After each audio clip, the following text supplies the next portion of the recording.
Hello, everyone. Thank you for tuning in. I am Jaylee. This is JayLeesCorner, and I hope everybody having a great Monday. I just spilled ice on my table, but a good day is had nonetheless. And look, it's not much to talk about today, so we're not going to be here for that long. We're going to discuss what it is to be discussed and whatnot, including that Vanity Fair article that came out today that I feel like they're acting like it's a big deal, but it's not even really a big deal. But we will discuss it. Okay, then y'all know first things first. If you have not done so already, take a moment. Okay, take a moment and please subscribe to my channel to become a whole JayBird, and. Okay. You can also like the video, comment in the comment section, and like, comment, share, all that stuff. Follow me on social media at JayLeesCorner. on IG, Twitter, and I'm gonna get my eyes together. On what is it? It's Twitter, IG, and TikTok. I could not remember. Child, trying to pour this ice in this bag into my cup, and it all wasted. Got me feeling confused, like I'm a 5-year-old and can't pour juice in my damn cup without wasting. Okay, there we go. Okay, now I don't feel like an imbecile. Anyway, I'm here. Where I'm at. Hi, hey y'all. How y'all doing? I just walked in the house. Discombobulated. Okay, but we here together to have a good old time or whatever on the eve of the Hollow of the Wind. Okay, I hope all the kiddies had their costumes ready. They done some trick-or-treating, and they will have some more candy tomorrow. Okay, but let's get into some things. Okay, I wanted to go put on my hoodie, but I just walked back in the house and I'm in my little Jack Skellington suit and whatever. If you follow me on IG or on TikTok, you will see what I had on today. If you don't, then you don't see it. Okay. But let me get some hellos in. Okay. Hello to everybody. Okay. Hi, and hi. Okay. How y'all doing? And stuff. Okay. I hope everybody is having a good day. I hope everybody will have a good evening. I hope everybody will know that today will be a good day. Happy belated birthday. I'm glad that you are recovering and stuff or whatever. We are happy you made it another year. Okay. Happy birthday and stuff. Okay. Uh, look, y'all. When I be walking in the house and be trying to get ice when you walk in the house at 9 o'clock, you like, no. You be trying to get early, but I'm on my way. Okay. But oh my throat.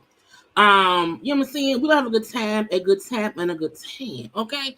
Now, happy Monday. It is Monday. Damn, but tomorrow's Tuesday. Okay. But I'm trying to say hi. My thing not scrolling right. I don't know why. What's gonna get messy? Not me. I ain't gonna do nothing. Not me, girl. Okay. But yeah, hey. hey. Okay. I be trying my best to not be too late. Okay, not too late, but I be here. Okay. But hi. Now, when I was looking for stuff to talk about today, and I was saving stuff on my IG, I was slowly scrolling and I was saving stuff. I have not had time to put it in any kind of order. So y'all know what that means. We're going to just run it and let it be what it is and have casual conversation about all these foolish things around here. Okay? Because all of it is something to discuss. And what I need some water. I need some of my water. My throat acting stupid. Yes. My whistle is not wet. Anyway, that sounds nasty.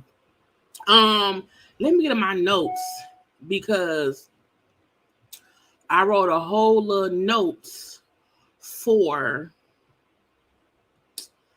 the Vanity Fair thing because I had to. Y'all know how long that thing was? That thing was long.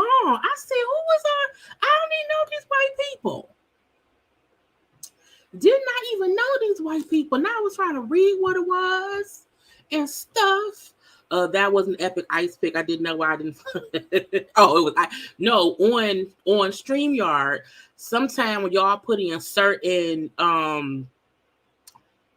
emojis, it don't show up on StreamYard. It'll show up on a thing on on the thing on YouTube, but I'll be looking at it from a different screen through StreamYard. Okay. But yeah, my ice is good. But how y'all doing? This is the weird thing about me, y'all. I don't drink warm liquids. I don't drink tea. I don't drink coffee. I don't drink hot cocoa.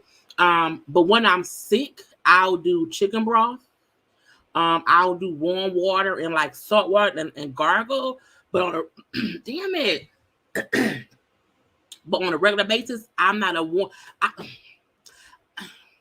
I don't like warm things going down my throat unless it's food. I don't like warm liquids. It's just not what I do. And that's how I've always been. I'm just saying. And I'm leaving it at that. Okay.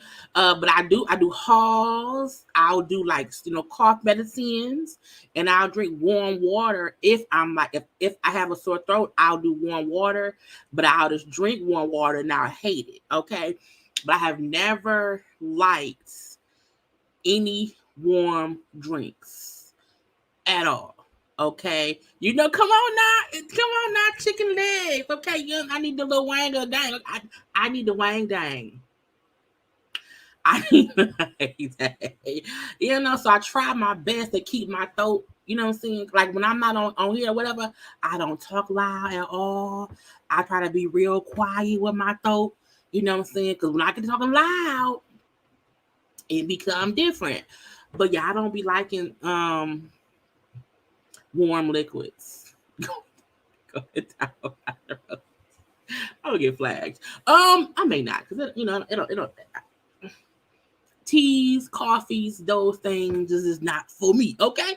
But I try my best. My best. Y'all see, I don't lose my voice that often as much as I talk. So, I just, I do what I can do when I can do it. Lord Jesus. My mama gonna kill me. No, she not. She don't care. She not her artist. Let's get into some things and whatnot because I want to discuss stuff. Now we're gonna start with some news, okay? Because I was like, no. Okay, let me share my screen from my IG, y'all. Wait, let me see. Let me share. Because we're gonna get some things and some things and some things. I have, a couple of little. You know what I'm saying? So we're gonna get to those things. But first, okay, we're gonna, discuss, I'll say some housekeeping. Okay, some housekeeping. Also, you know what I want to say before I get to that? I want to take the time to make sure that y'all know I appreciate y'all.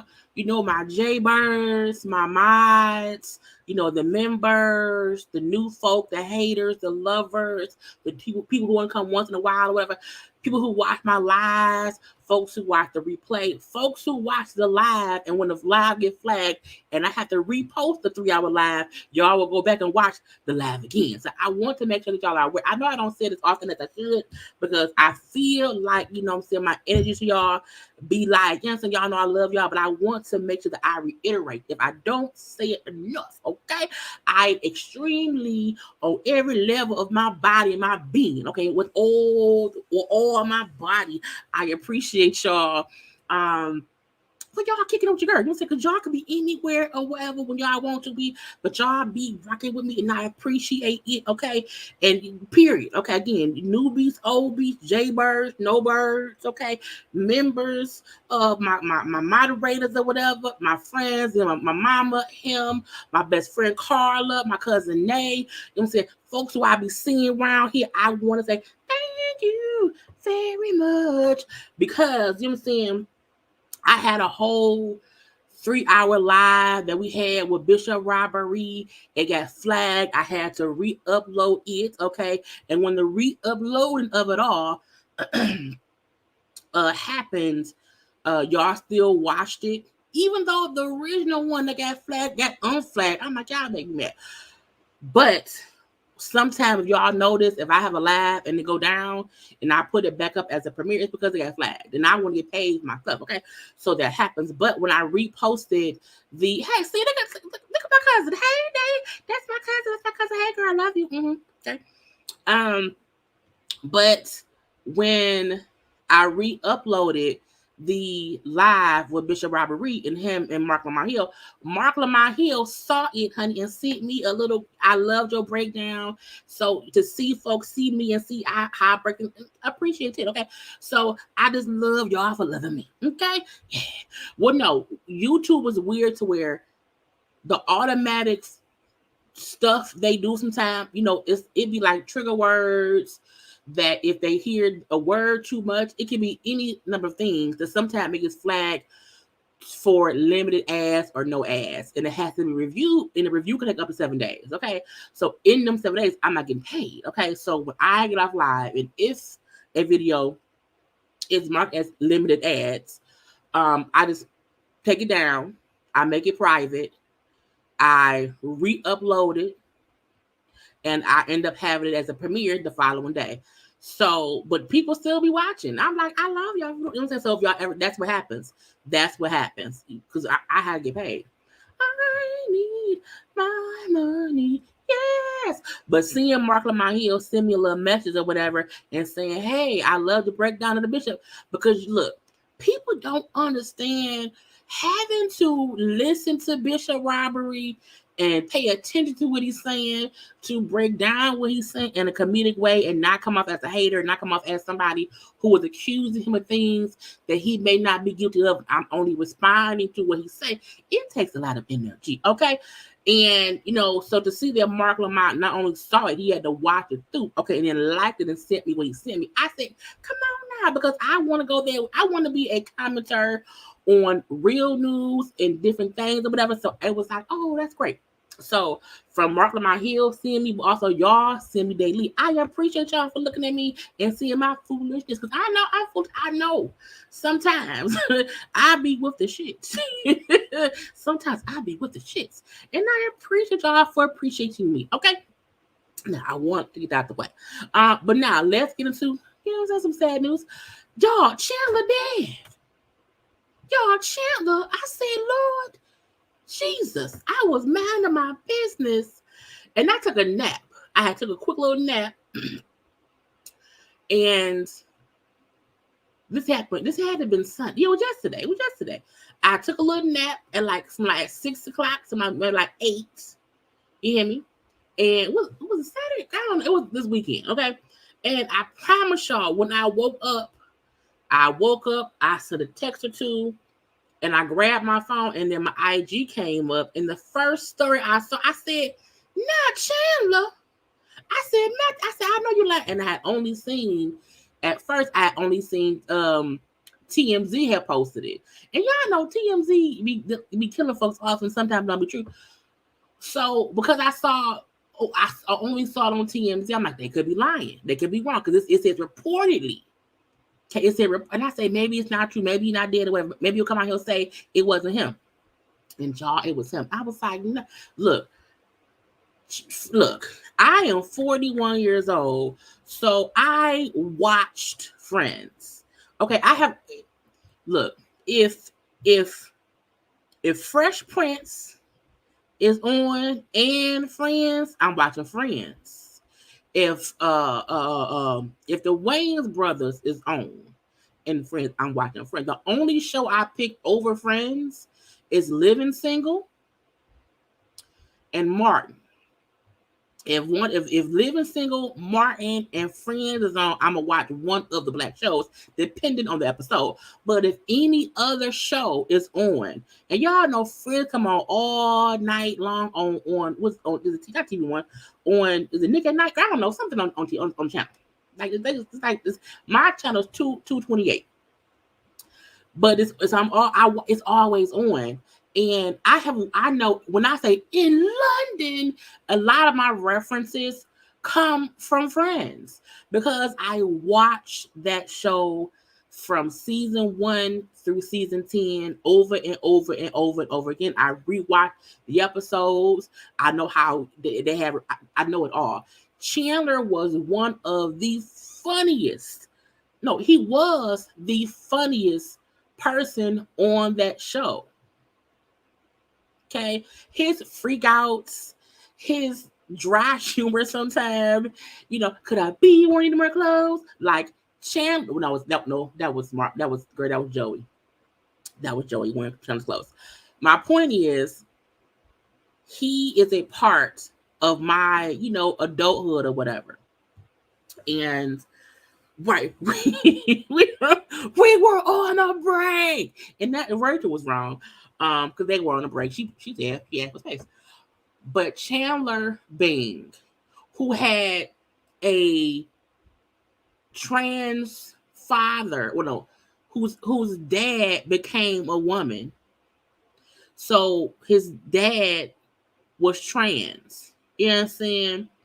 I just feel like he did not know which one of Joey's sisters he slept with. Like, he was just a amazing character on that show. He played that show very, very, very, very well. And I feel like, and I always remember the episode when Mr. Rickles died. And he was the only person who had any, like, out of all the seasons when somebody died, he like took something from that old man dying. And so I've always loved, now I still don't know what his job was. He's a transbuster. That's not even a word. So, like, I love this show. And he was only 54. And I'm like, not Chandler. I was just so sad because I recall him discussing over the years his issues with drug use and all of that and his demons and how he had, handled all of those things. Even on the show, if you remember, there were times when he was very, very thin because he was going through things, okay? And just hearing about his life made me feel like, okay, he's, we know. And I loved him also. I also loved him in Fools Rush In. But my favorite movie for him was for sure The Whole 9 Yards and The Whole 10 Yards. It was him and with Bruce Willis. And it was some other folks in there. I think Ving Rhames was in that movie, those movies too. But I feel like out of the 6 castmates and the characters, like Joy was an idiot. He was a lovable idiot. Joy was an idiot. You know what I'm saying? Monica was erotic. Like, I feel like Chandler was the one character who a lot of folks love because he was the funny one. I pity the fool. When Joy gave him that punk ass gold gaudy friendship bracelet and he was acting like he was Mr. T, I pity the fool. But like, this is so stupid. Like, Monica and Chandler, like, you know what I'm saying? Get off my sister. Like, there were so many amazing moments on the show. Now, I know they didn't really have no black folk. I know that for a fact. The only black folk they had on there was Gabrielle Union and Alicia Tyler. Both, I believe, both was in triangles with Joey and Ross. Was Ross and Joey always fighting with black women? I feel like Joey and Ross were always at a standstill beefing with the black ladies. But I feel like, you know what I'm saying, again, it was just an amazing show. So hearing that he died made me be like, damn. Because not only was it like, damn, he dead, I was like, damn. Lisa Kudrow and David Schwimmer and, Jennifer Aniston, Matt LeBlanc, and Courtney Cox, who played the people. I'm like, damn, I felt for them because their friend died. You know what I'm saying? I was like, Lord Jesus Christ. I just felt so bad. I was like, not Chandler. And so, when it came out, because I heard two different things initially.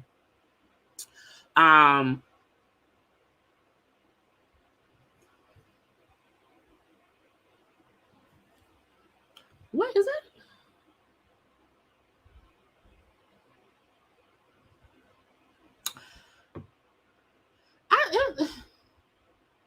I don't know. I feel like that is that because I see bullshit sometimes. I hate tokens anyway. If it is white, it's white, same black show. Are you a hater? I don't know. I need to. It's weird to me. I don't know what the fuck that is. Don't get blocked. Don't get blocked. You get blocked real fast. But I heard two different stories, or just two parts of the same story, I guess. Initially, I heard like, okay, he had drowned. Now I'm like, damn it, no. And then it was like, oh, there was called there for a cardiac arrest situation. And what I think happened based on what I'm hearing, I'm wondering if he just had a heart attack in the jacuzzi. And then that's why they say he drowned. Now,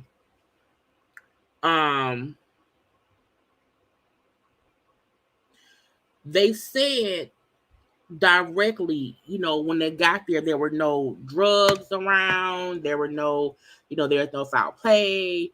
My eyes itching. Is what they were saying initially.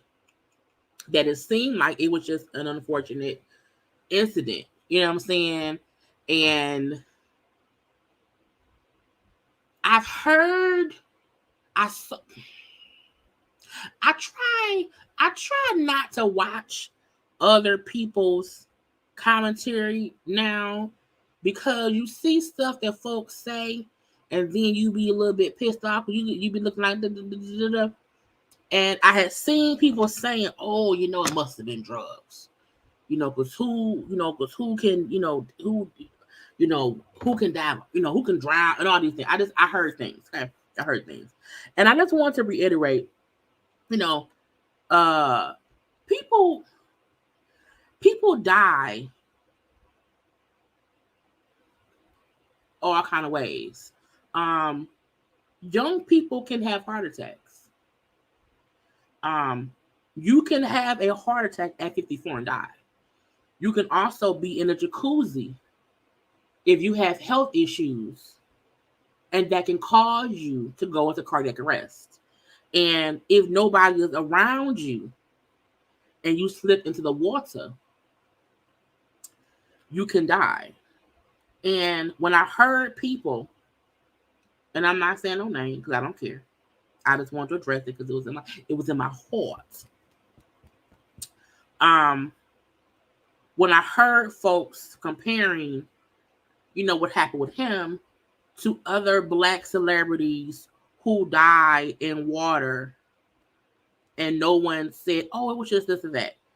And my thought process was, well, if the Black celebrity died in the water surrounded by drugs,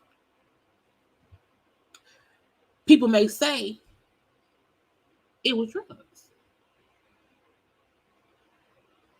You know what I'm saying? Well, let's see. I'm just saying I like shows being authentic, not just forcing directly on Black. Okay, because I was like, what? So sometimes it's okay to elaborate. I was like, what?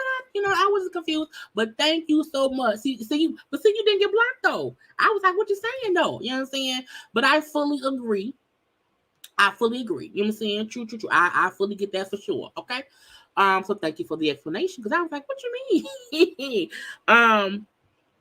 But I think it's a Visine, y'all. My eyes going crazy.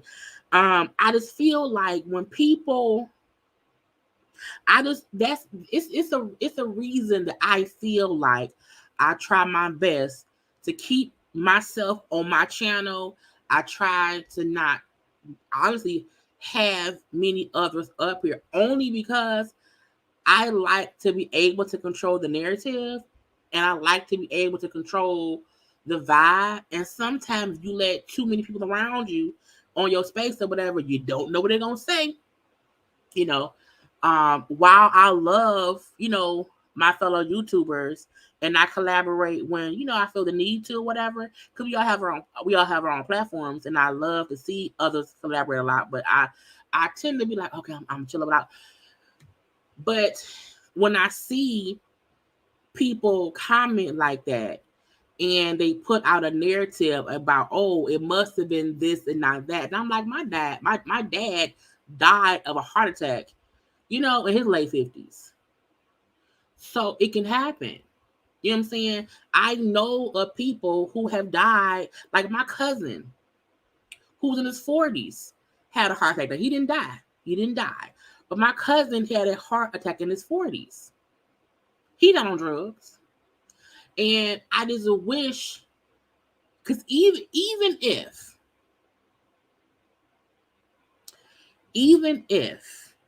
it was drugs, even if they do a toxicology report and an autopsy, and that shows he had A, B, C, D, E, F, and G in his system, then that's the time to say, see, I knew something, blah, blah, blah, blah, blah. But in my spirit, when someone automatically assumes that something that killed somebody had to be something they have supposedly got under control, it aggravates me, because it's like, you couldn't let that man be dead for a couple. You could not let, it. He died yesterday.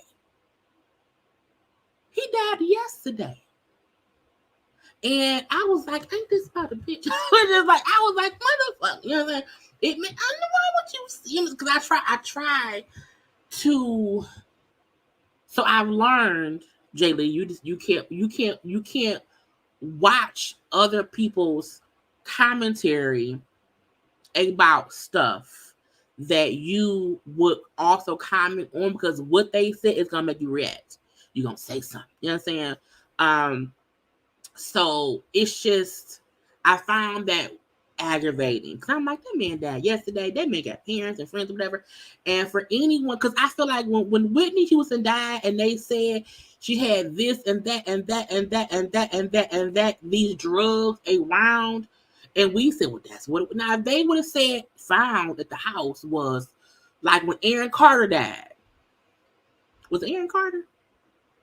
There have been white people, because I don't know which ones, but there have been Caucasian people who had passed away, and they'll say, we found this and this and this. There were drug paraphernalia found, and they'll say that. But when they say no drugs or alcohol was found on the premises, how does that equate to, y'all know that man was like, why? That man just died. And when people write their books and they discuss, because this is how we talk about with Kiki on Love and Marriage Huntsville, when somebody is supposedly, has handled their addiction, we should not toss them back and say, well, they died from that because they used to do drugs. Imagine if the person saying that died, would we say, well, he died because he used to do cocaine? Like, I don't get that. So I just wish when people pass away, if no one says there was drugs and alcohol or drug paraphernalia or in the home or whatever, let's wait. Let's wait. All that was released was he drowned. That's it. People drown every day. That's why I don't get in oceans, because I can't swim that well. But I was just so sad to hear he died. You know what I'm saying? The same way I was sad when Richard Roundtree died. I was sad when Richard Roundtree died too. We got Richard Roundtree. We got, not Farrah Fawcett. Suzanne Summers died. Richard Roundtree died.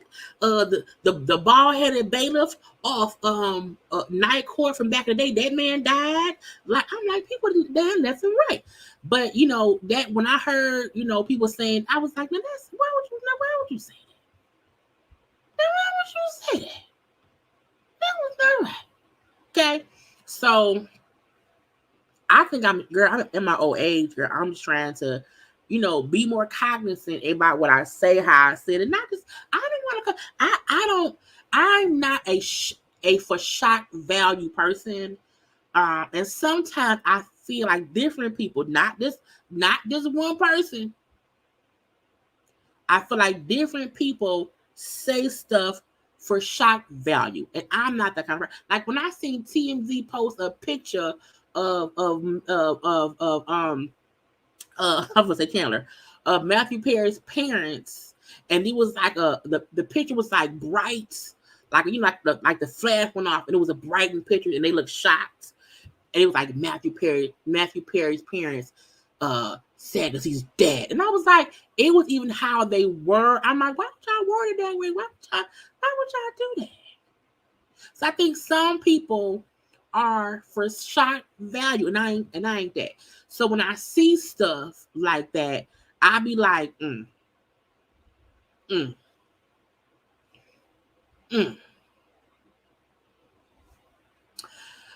love Seinfeld. Now we know Kramer said something racist. Like I think he went like a racist tirade one day after the show went off air. Not while I was on. But I like Seinfeld too. It was weird. I like weird, dry humor. But I just had to get it out. I'm just like, don't do it. Anyway, happy birthday. Happy birthday. Okay, we have birthdays of Nia Long. Nia Long is 50. Nia Long is 53 years old. Okay, 53. Her birthday is today. Happy birthday to Gabrielle Union Wade. Okay, she is 51. Her birthday was yesterday, the 29th. And also happy birthday to Tracy Ellis Ross, who is 51 as well. Her birthday was also yesterday. Okay, so happy birthday to them. Okay, now these three actresses, and I know some folk don't like Gabrielle Union Way. I like Gabrielle. I do. Very much so. Okay. But I feel like if you think about all of the classic movies or TV shows and stuff that they've done, for Nia Long, who was in Boys in the Hood, she was in Love Jones. She was in, what did I put? The Best Man. Are We There Yet? Big Mama's House. Like Nia Long has been around forever, okay, and ever, and all kind of the things. Gabrielle Union, who gave us Being Mary Jane. She was also in Bring It. She was also in all kind of the movies or whatever. She's in a lot. I love her as an actress as well. And then Trey Ellis Ross, who gave us Between Girlfriends and Blackish. And different things she's popped in and out of as well. Her fashion, her Fenty Beauty, well, not Fenty Beauty, her pattern beauty line. I thought these are three ultimate, amazing Black women around here who do good. Okay, and I feel like we don't, that's why I try to do happy birthdays around here for our Black people. And when I can think about it, okay, and it's just great. Okay, But I'm like, and I did not know. I think I knew Gabrielle was 50 because she had the big, turning 50 thing or whatever. But it is amazing. Now, because I mentioned Gabrielle, let me find it because I was mad at my business. Like I was minding my business today, and people are trying to say that Gabrielle Union and Dwayne Wade are secretly separated or acting married and really, at odds or whatever. And I said, now who said that? I said, what? Now, Gabrielle, again, I said her birthday was yesterday. I first saw it on Layla Lynn. Layla tells all, fellow YouTuber. I saw earlier, and I'm like, who the hell said that? So people were mentioning how, Gabrielle Union has been celebrating her birthday this year on her own with her friend. We have not seen her and Dwayne, celebrating.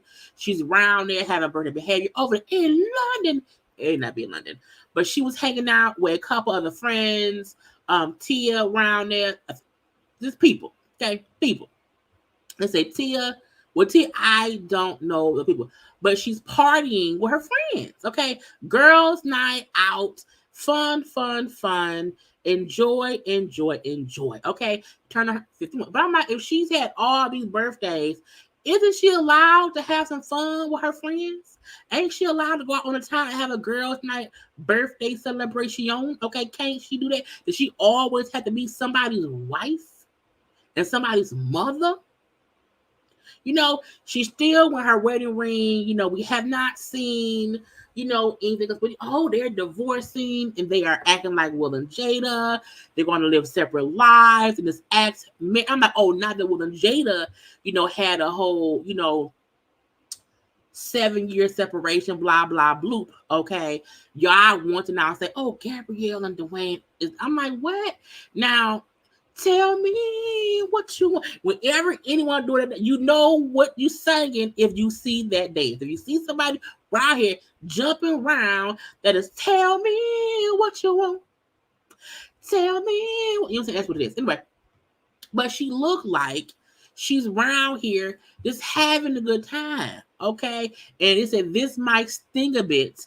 This is 51 because it's Scorpio season. You hear me? Sting. Scorpions. Okay. Now, Dwayne Wade had posted, where is it? A happy birthday to his wife because his wife is on a birthday vacation with her girls. Okay. Now, Dwayne Wade posted this picture of his wife in the middle of the water looking amazing, looking good. looking good, okay? And the caption says, singing out of tune, happy birthday. May your journey to peace become shared stories in your next memoir. We love you and we hope that you're having a day for you. And he tagged his wife. And she commented and said, I love you, baby. I love you, babe. Okay. Folk in the comment section, y'all, caption is a bit dry. Okay, your son is. I'm like, what? The fact that your son had the dress on, going in on the sun. I'm like, what is y'all doing? Okay, but I was reading the comments earlier. It was some mean comments saying, "Oh, you're faking it. This is all cap.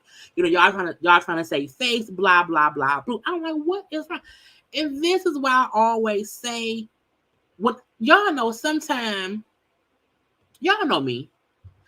I see people's stuff and I be like, damn, I think some may be up, but I don't say nothing until I feel like it's on the horizon. Y'all, I have predicted plenty of things. I have predicted pregnancies, I have predicted separations and all that because I do pay attention. But I feel like this ain't the time to say, oh, they must be breaking up. Because, you know, you ain't seen this and you ain't seen that. Now, they was also saying, oh, because on their respective pages, how you don't see them, just them two together much. You see Dwayne doing things. You see Gabrielle doing things. I'm like, because they are two busy individuals. And I'm like, this is just from last month. This is from last month. Now, we also know that anything can happen. Let's say that. And I'm not saying that there may not be something up. I sure did.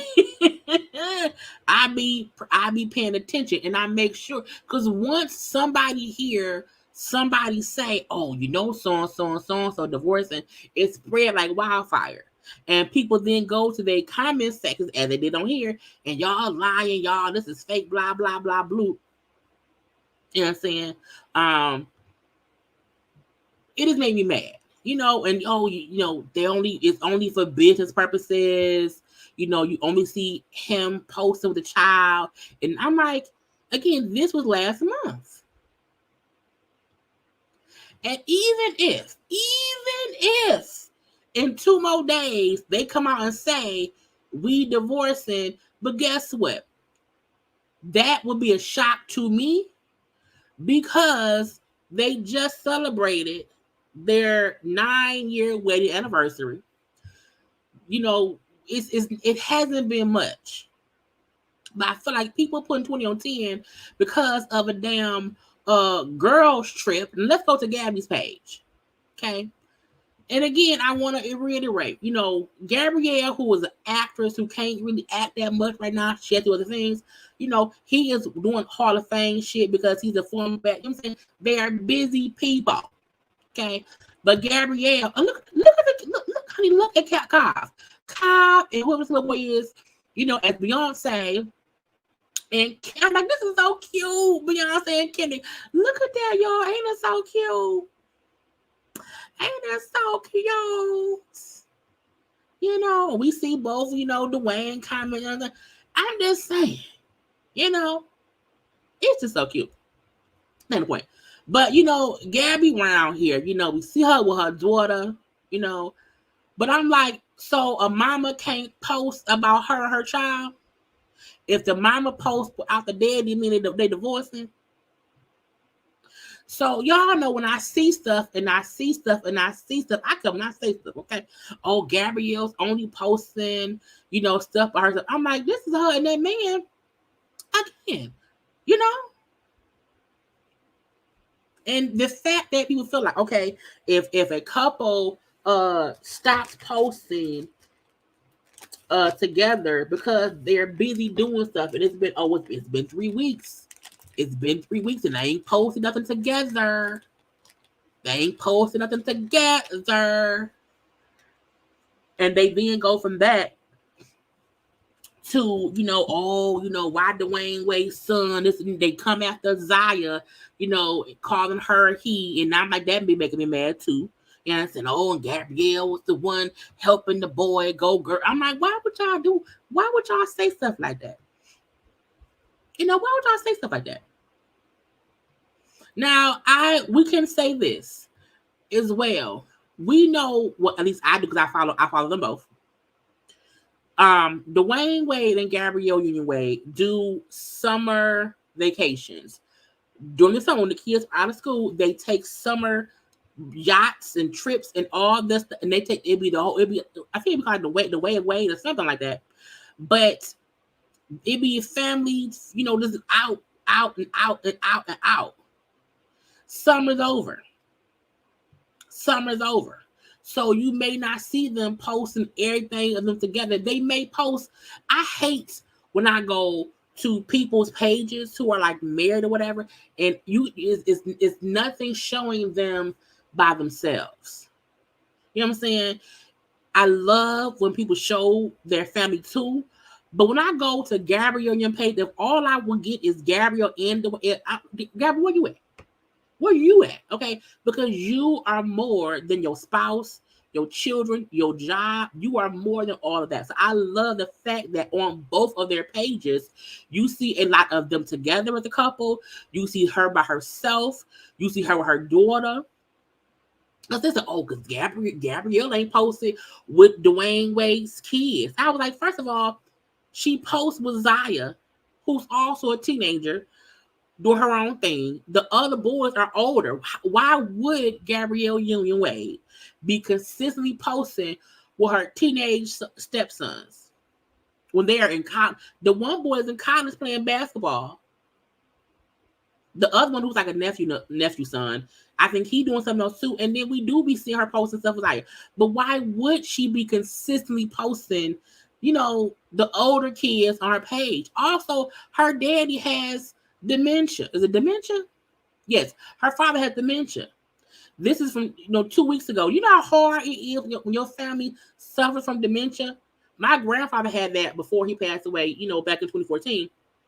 And that's a whole thing. So how do you know life is not licensed? And how she posted this saying they had a party with her daddy, and for that day he was like, he was cognizant of who they were, and so I'm like, why y'all? You know what I'm saying? People, I am not a person who likes to create speculation for clicks and views, and because I feel like that shit stirs up drama and bullshit. And because after I saw the story, and when I went to their pages and I saw comments like, y'all divorced and y'all faking it, y'all like willing to, I was like, how we get here? How did we get here? I was so confused. Like, what do we do, Jesus? So I just feel like we as a people have to be careful. Right? You know what I'm saying? That's how I'm starting to feel about going on the Halle Billy page. People like to be messy and negative. And I choose, like, it's easy. I think I said it yesterday, if I'm not mistaken.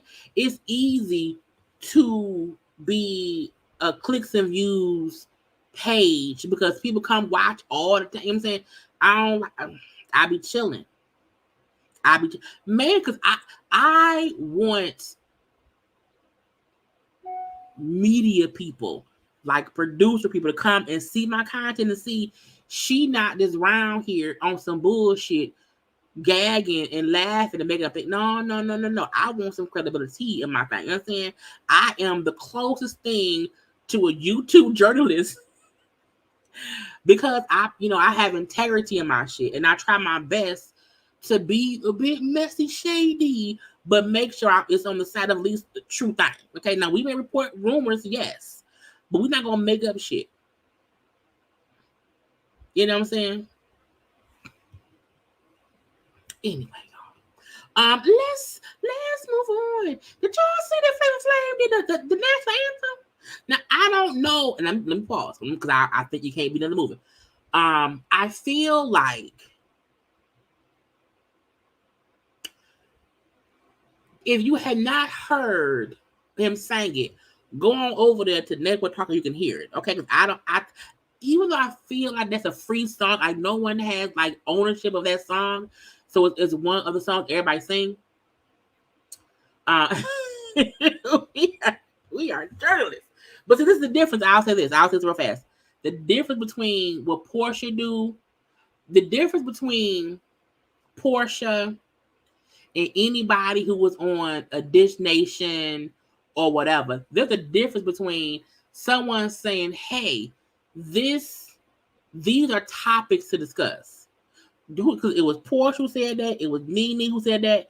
Who else was? I'm a journalist. Who else said that, y'all? It was Portia and somebody else. Oh, Tamar Braxton. There's a difference between somebody telling you, hey, we're going to discuss these topics and we want your opinions on these topics.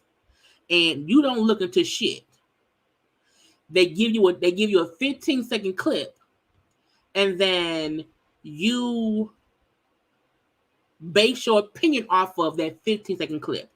Whereas for me, if somebody tell me so-and-so said this, if someone tell me Bethany Franco has a story in Vanity Fair and Ebony K. Williams, I'm going to go read the full thing. So that way my opinion is fully thought out. I have researched what was actually said. And a lot of times on these platforms, these, the Fox Soul, the Dish Nations, those people have a limited amount of information, and then they have an opinion. They sound stupid because they ain't looking to nothing. You know what I'm saying? So you have to get to a point to where your opinion isn't based off of the 15-second clip that production gave you. It's based off of production told you these are the 10 stories we're going to go over on Tuesday. So on Monday night, you are researching those 10 stories and you have 18 different opinions on, like The View. The View be having conversations and they be having backup points of information that they've read into. They'll say, well, Jesus said this on the day of the meeting, okay, at the dinner. And then they'll have what Paul and Simon, they'll have what the 12 disciples said, okay? If you're not doing your due diligence, you're not a journalist. You're not. You are a TV person who gives opinions, and you ain't looked into shit. Anyway, girl, that's why I talk too much. Just a little rant. Flav sang. He didn't rap it, y'all. He sang the national anthem. Okay, at the Milwaukee Bucks game, and I said, I did my due diligence, and I listened to him perform. Now, I want to say this. It wasn't as bad as I expected it to be. He took it serious. You know what I'm saying? He was really in the home of the brave. The brave. He really got into it. And I was like, what the hell? Now, Flav is not a singer. He isn't. He sounded better than when Roseanne Barr did. If y'all recall when Roseanne Barr sang the net, I was like, what the fuck? He also sounded better than Fergie. He did not sound amazing. He did not sound amazing. Okay. He did not. It was, oh my God. I had no idea that Flav could sing. It wasn't that. It wasn't that. But he said how he always wanted to do it. It was on his bucket list. And he was happy he was able to do it. He was not going. I'm like, Flav, hey Siri, how old is Flavor Flav? Flavor Flav is 64 years old. He is 64 years old, okay? So if he is 64 and he wants to have that office, but I'm like, it wasn't a big deal. And no, it wasn't a big deal. But it was shocking. I was like, I said the rapper, the y'all, the hype man. I said, okay. But again, if you have not heard it, I'm telling you, listen to the whole thing, okay? Because I'm like, is it you gonna sing the whole song, even the ending, even the rampart we watch, what's undoubtedly streaming, and the rockets red glare, the bombs bursting in air. I was like, the whole thing. I was like, Lord, y'all know Flav has been on drugs, drinking, you know what I'm saying? He was loving on New York and Delicious and Brigitte Nielsen. Is Brigitte Nielsen alive? Is Brigitte Nielsen dead? Jesus, I hope she's alive. I don't know. But Flav said, y'all can kiss my ass. I sang it. I have fun. I don't care. And I said, that's a good thing, okay? But I was like, Flav, okay. If you want it, I love it. I'm letting it be. Because I was surprised. I just did, like, nobody wakes up and think, you know who gonna sing it? Flavor Flav. And I was like, you gonna rap it? I've never heard it rapped. Can somebody rap the next? Jesus. This is shocking. Because I said, now what now? This is Cardi B, nail artist. You know what I'm saying? Her husband, did I already talk about this? Did we already discuss this? In my head, I feel like I may have said something, but I don't know why. Anyway, I'm going again. But her husband was the person who set her salon on fire. And she said, that's a good man, Savannah. He's a good man. You know. Whew. Leave him alone. And I'm like, I think you did it. Did you? We did. Because I'm like, in my head, I feel like I talked about it. But y'all know I say stuff in my head and I come on here and do it. But I can remember. Okay. However, finding out your husband torched your salon and your response is, he's a good man. I forgive him. I want to be with him. I love him. And I want you to love. I'm like, man, I don't have to love your husband. Your husband almost burnt down the block. Okay. If your husband around here burning down the block, you should run. He's not a good man. He's not at all. Why is all these things open? But she said, I love that man, and I'm gonna stay with him. I said, well, man, when you burn down the house, what you gonna do? When you home? Because I'm like, you're gonna be homeless. Because if you don't know, now you know that man is crazy. Because what if you was in there? What if you was in there and he ain't remember and he burnt you up too? Ma'am, move on from that marriage, from that man, because I think he's a bit cuckoo cuckoo. I want to touch on, now y'all know we do not watch basketball. We do, well, I don't watch Basketball Wives. I don't. However, British, and all the ladies is beefing. I do not understand how y'all film a whole show. Y'all film a whole show on episodes, and when the show airs, y'all be consistently on social media beefing with each other. I don't get it. And the reason I want to highlight this part, British posting, a text between her and Jackie Christie, and British saying how Jackie Christie, tried to get her fired and was taking money out the child, her child. I say, ma'am, you confessed and pleaded guilty to 15 felonies. You British not only took food out your child's mouth, you took you out your child's life. How do you try to come on social media to browbeat Jackie about telling production allegedly that you weren't a good fit for the show? I was like, ma'am, you were arrested for 15 felonies. Now, the worst person for the show is Evan, because she's violent. Okay, but if she's violent, you are a felon. Okay, you out here committing petty felonies for cash. So, truth be told, you are not a good look for the show. If you are convicted of and have been doing things since over 10 years of scheming and scamming, so you posting anything to Jackie said, don't mention this and don't mention that, and you try to get girl, you got yourself fired from freedom, okay? Because you are not going to be a ward of the state for at least up to 4 years. So just stop. I feel like focus on time with your child. Focus on what clothes you're gonna wear in prison.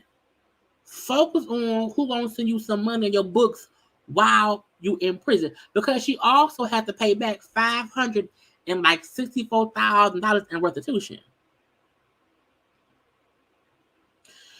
If I was just convicted and sentenced to 4 years in prison and I have a whole child, I would not be caring what nobody is sent on a TV show. Why? Because I won't be there.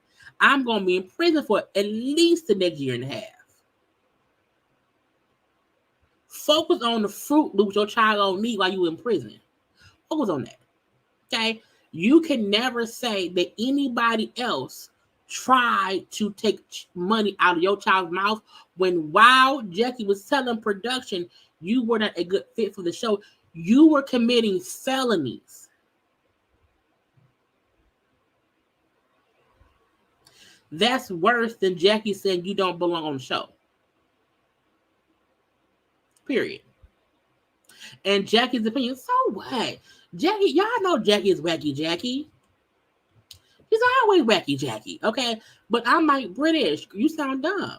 You did worse than Jackie did. Because even if Jackie had you off the show, bitch, you out the house. You out the house.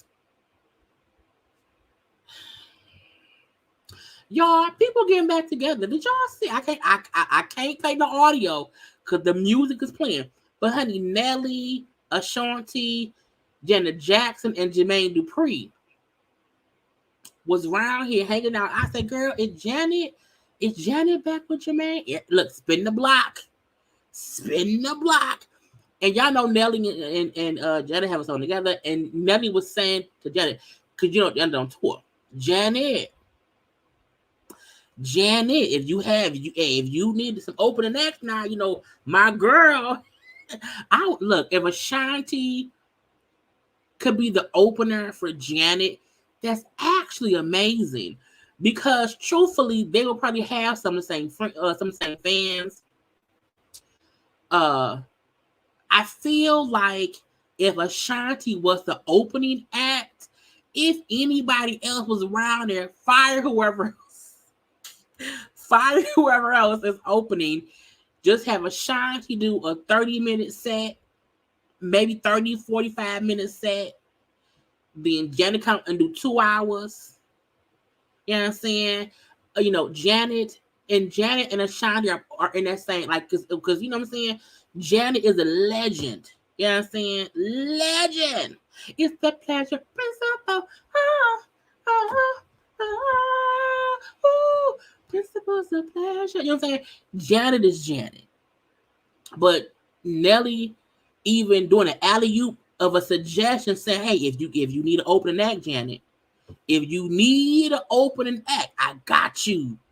Put my girl on. Yes, because that would be a hell of a ticket. Janet Jackson, y'all, Janet Jackson with Ashanti as the opening act.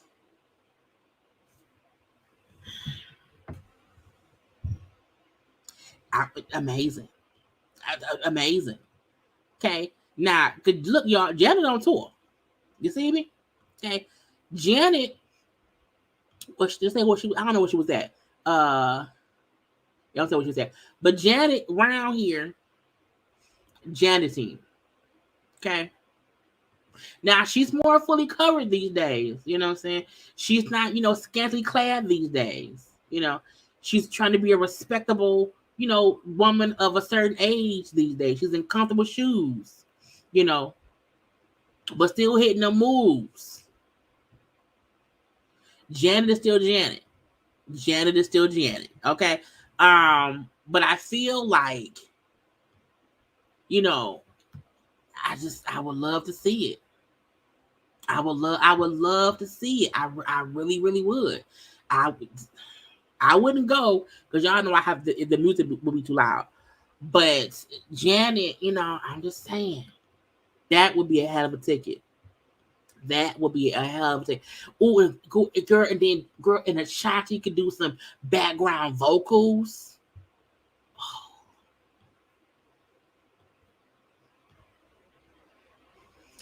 And they just around, honey, just drinking, eating, having a good time. Child, can you imagine if Janet got back with Jermaine? If Janet got back with Jermaine, and then Janet in concert, Ashanti is the opening act. Nelly come in for a little guest spot appearance. And so do JD. Girl. The nostalgia. Y'all, 2000s was a great time to be alive. It was a great time to be alive. I just love it. Okay, but I would not mind if Janet spent the block. Okay.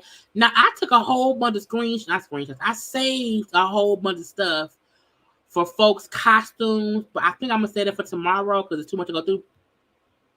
But because I have to, make sure it's the right people I like that I don't like. But y'all take a little second, get a little dance break in, y'all, and we're gonna finish it on now. Okay, where's dance break? And like the video.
I love a little song.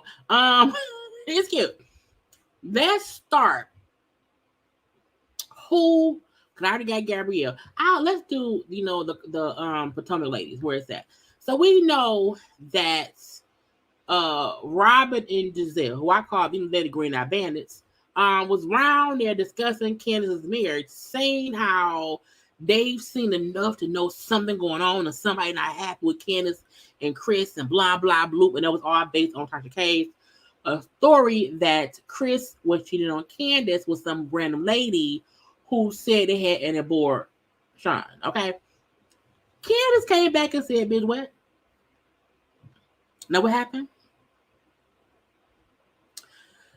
Candiace said, if you would have just shut the fuck up and worry about your boyfriends for hire, and cheating husbands, you wouldn't have to post proof that you weren't behind yet another plot against someone's family. Once again, the people of God are tired. Okay, this is the thing. I feel like everybody at Potomac is trying to avoid storylines. Okay, I feel like everybody has their season of their husband cheating, a boyfriend cheating, blah blah blah. But I do feel like Candiace saying, your cheating husband, i.e., Robin and Juan, and y'all know Gizelle had that little boyfriend around her. They did it. She paid for. The dude from Winter House. Okay. But I feel like everybody is always on the defense. Now, I feel like Chris could have possibly cheated. Yes. Okay. It's not on pass up that nobody could possibly cheat. But it's true. Robin and Gizelle are two of the people who have other things they should be worried about. Instead of saying that you feel the need to believe that somebody's unhappy and how something must be true when Juan had a whole hotel receipts and we still look for Jamal and Gizelle's phone. I feel like this will probably fully be addressed at the reunion. So I can't wait for that, okay? Because I know Ken's going to read somebody for this or read somebody for that. But I was like, ma'am, just ignore them. They ain't nobody. They them supposed to be. Let's check on some stupidity. I feel like people give energy to BS just to try to embarrass women, try to be mean-spirited to women, try to be just idiots. And that is someone like Carl Crawford. Carl Crawford, whatever my name is. I'm not if I got pronouncing it wrong. Who was Evelyn baby daddy. This man is going on podcasts talking about Megan and Tori. And I was like, nigga, what?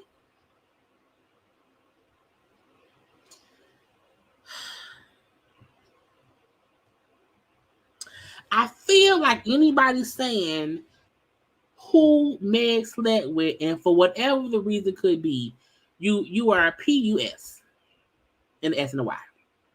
Okay, you are a P and a U, an S and a Y. Because, sir, why?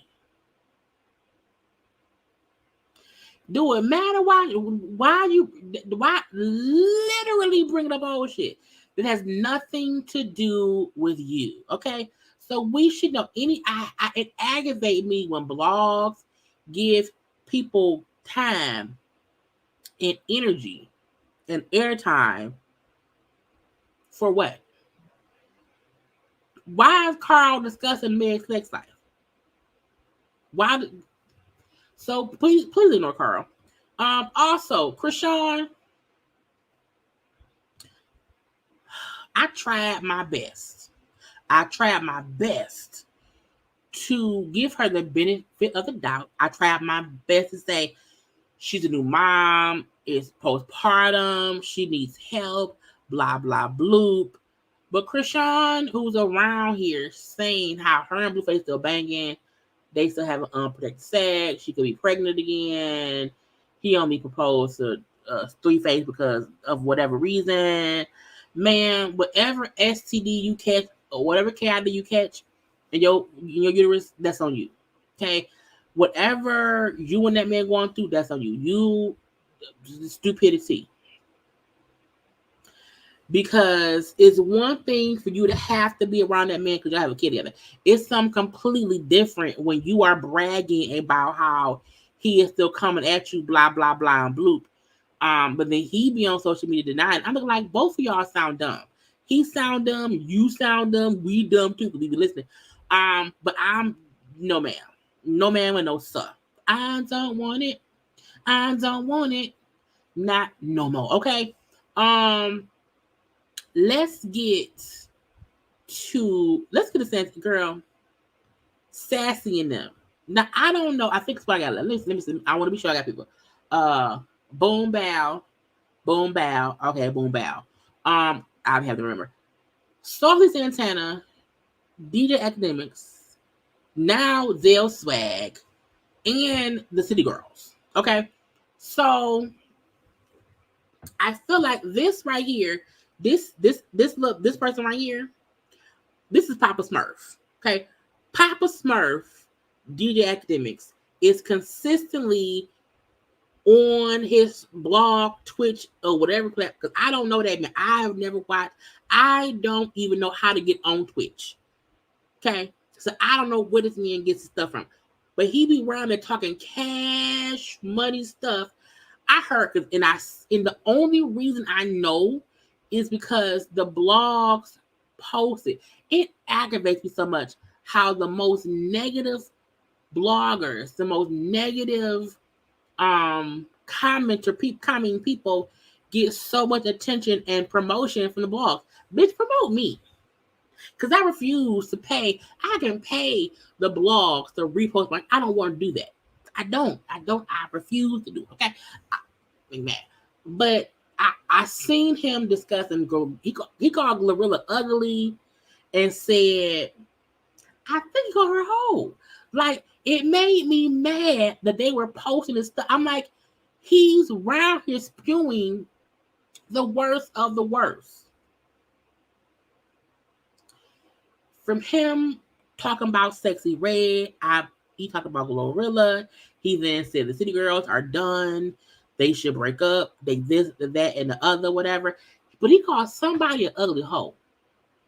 And I can't think of who it was. But it doesn't matter because it's me.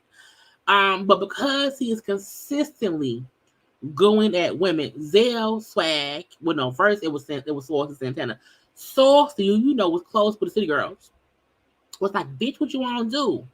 Now, it was too much cussing and fussing. I'm not even going to attempt to play it. Okay? Because it'd be just my luck. Words. At one point, Saucy called him the F word and whatnot. I'm going to ain't going to be no sound, y'all. Let me make sure. There ain't going to be no sound. But that's, what I'm saying? Child, that's Papa Smurf around there going off, telling Saucy, meet me at my headquarters if you want to fight, and I'm just like, what is y'all girl? Carisha said to you, what the fuck? How Carisha put about you is how she put about you. Me being her best friend, that don't have nothing to fucking do with me. See, two F's. Already two F's. I appreciate Saucy going off and Saucy saying, you a grown man. You a grown man fussing at women. And you would back down and not want to fuss with dudes because you don't want that smoke. But you would actively fuss and cuss and talk about the females like you a female. You know what I'm saying? Now, he called him the other F word. Okay? The other F word. And said, you is that.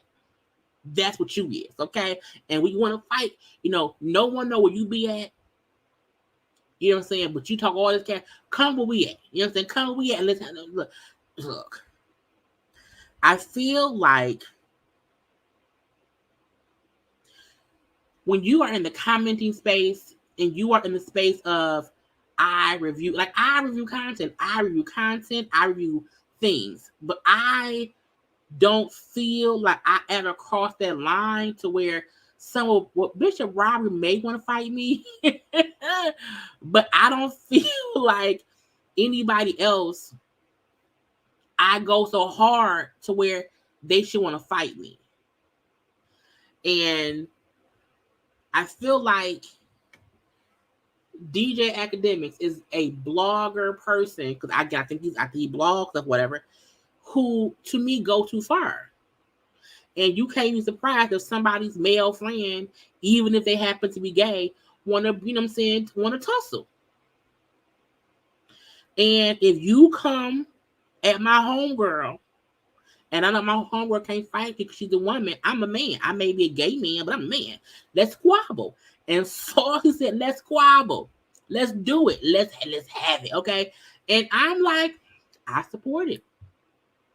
Because have all that mouth to me. Come at me about that. You know what I'm saying? Fuss at me in that way. Have that energy with me.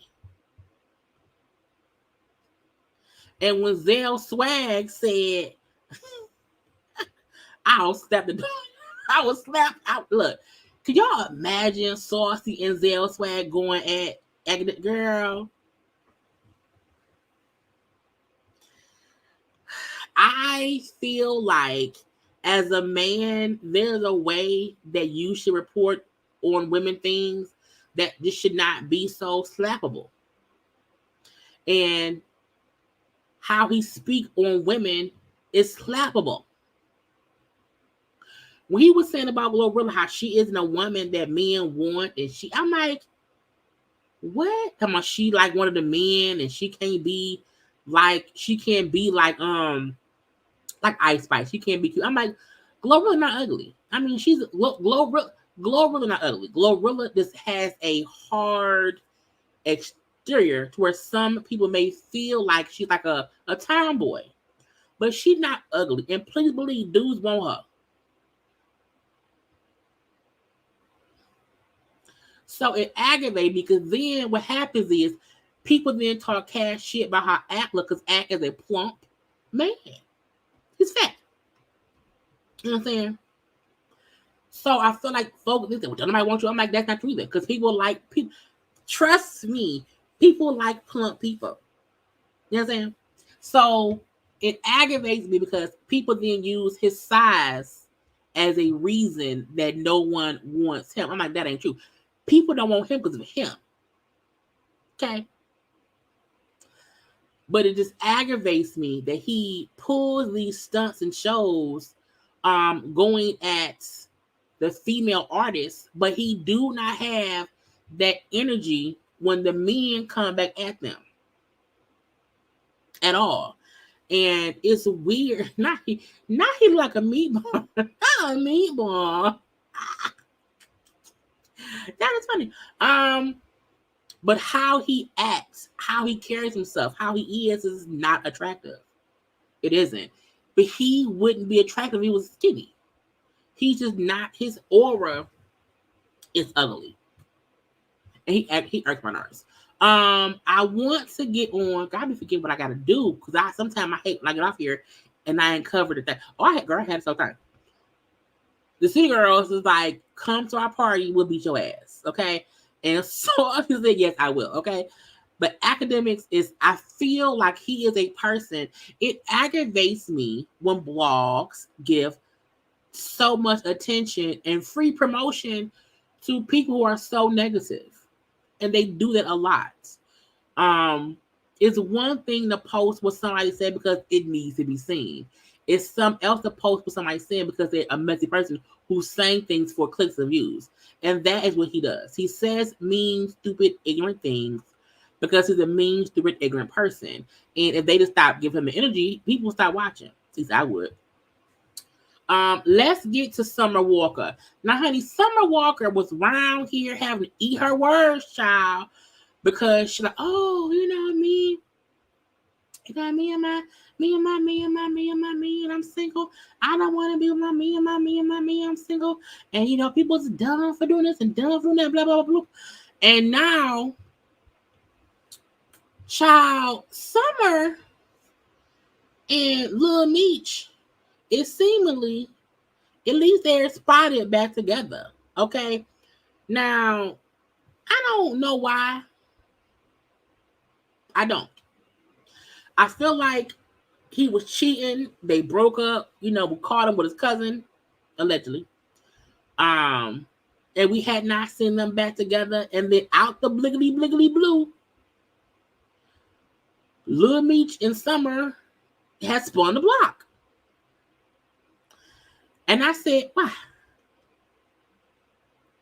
For what? Because, I mean, then he just like recent, like, I think it's weird when it's like a brand new relationship. It don't brand new, brand spanking new.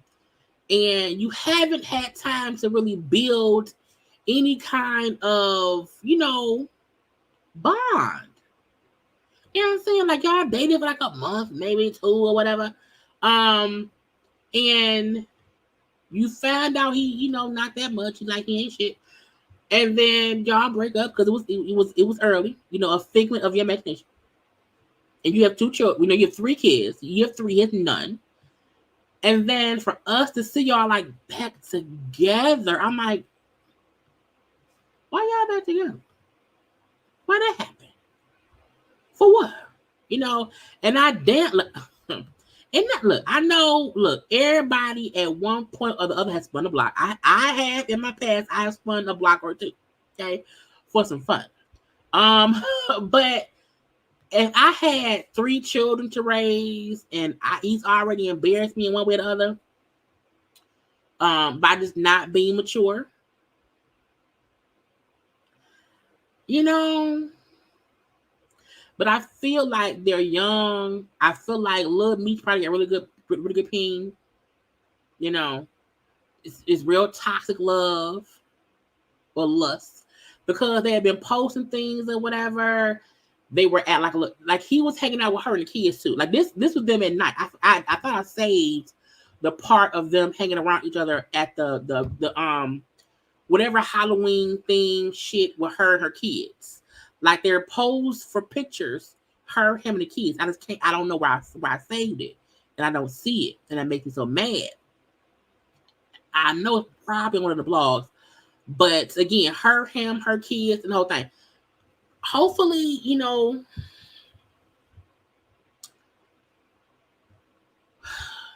child. She has to eat her words. She can't because she teased Jada for messing with whichever one her baby is. What was it, little baby? One of the babies, okay. But I'm like, girl.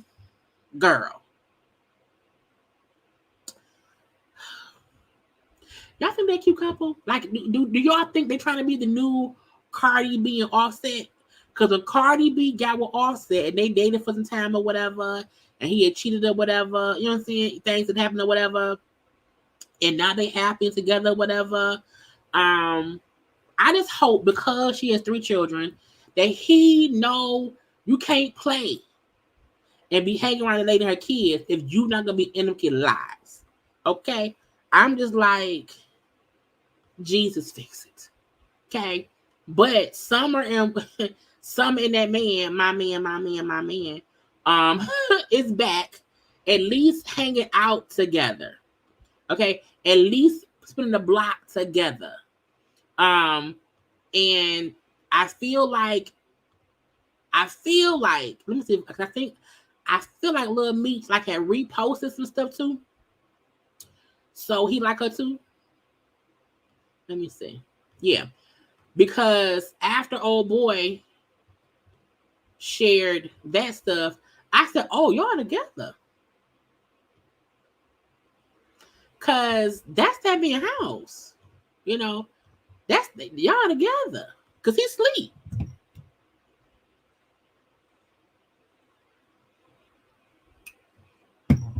This, he sleep, the money out loose.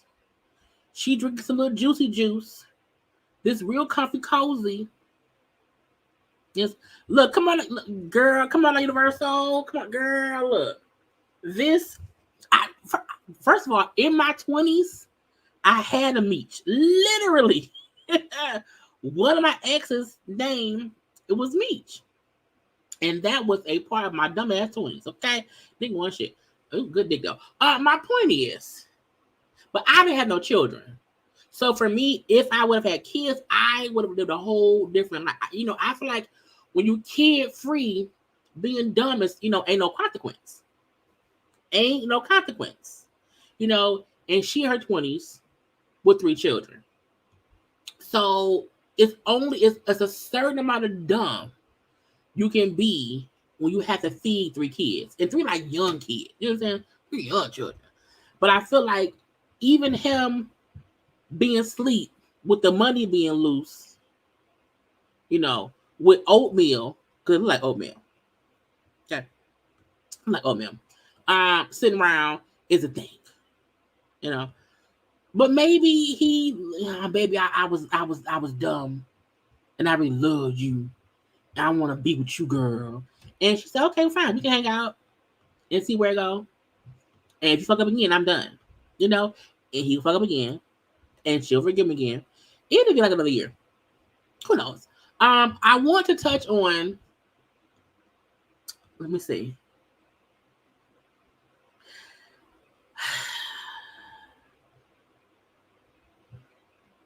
I wanted to do the Ebony K and them, and then I'm going to end with Keith Lee and them. So, if you do not watch, I don't watch Housewives of New York, but I know of the show. I know of some of the ladies, and I know Ebony K. Williams was the first Black woman on the New York franchise. They had one season of the Black girl, and then the show went off the air. That version left. Bethany, who I don't trust Bethany. She got too many N's in her name. Okay, I do not trust Bethany. But there was a Vanity Fair article. It's a long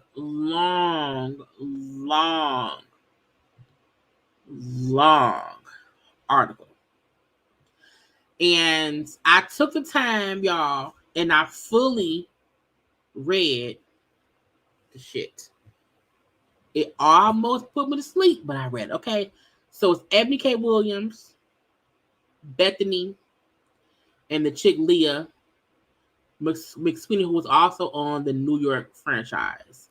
Now, I feel like they want us to think that this expose is about multiple housewives, how they're naming names and all this shit, and it's not that. Okay? It's really about, in my opinion, the New York franchise, because Ebony K was the only Black person on that franchise up until this new season with a whole new cast. And she had to deal with the racist white women. You know, the Leah lady, you know, Bethany wants folks to believe that she's trying to be out here helping us, the blah, blah, bloop. And she is what is reality reckoning, the blah, blah, bloop. When she is a multi-millionaire who don't need Bravo. So she can burn all the bridges she wants because she don't need them no more. Ebony K, who's also a lawyer, she has her own podcast, and she's, you know, successful in her own right. And I feel like the article has people speaking on the situation who don't want anyone to know who they are. You know, one person said they want to stay anonymous because they don't want to lose their nightmare of a dream job, meaning they probably still work at Bravo. So it was one story about the one lady who turns out to be the Leah lady, okay, and the other white lady. But it's about a housewife who's a fully grown woman who got so drunk she pissed in the bed because she had 3 drinks at dinner, 4 drinks with her friends, and more drinks, and more. They blame the production for providing drinks, and how she got so drunk she had to pull over, throw up, and the production did not help her. They just filmed her. Okay.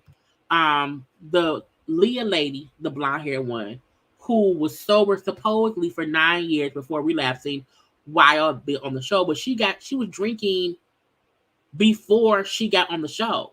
So it's weird to me how they're trying to blame Bravo and production for at least Leah's drinking, when she was saying before she started back on the show, she'd already relapsed. When you have somebody who was an alcoholic who have relapsed and they're now on the show who has free alcohol, that's not Bravo's fault. In my opinion, if I'm a full grown woman, okay, and if I know I should not be eating chocolate cookies because I should not be eating chocolate cookies, and I keep eating them because Bravo has cookies for everybody, I should know I should not be eating the cookies. If you have a drinking problem, you should not drink. If you can't stop yourself from drinking, you can't then blame the company who has open drinks for everyone. Okay. It was just weird to me how that like, well, she was sober before she was on the show, but she said she had started back drinking and did not tell for because she did not want people to discuss her relapsing on the show. So she was talking as if she had never stopped drinking. And because she did not want her drinking being a story on the show. And she then said how a producer or somebody told her, well, this shit is boring. This is boring. You need to turn it up. And because someone told her that she's boring to turn it up, she drank more and more and more. And again, that is this blind lady right here, the blind lady.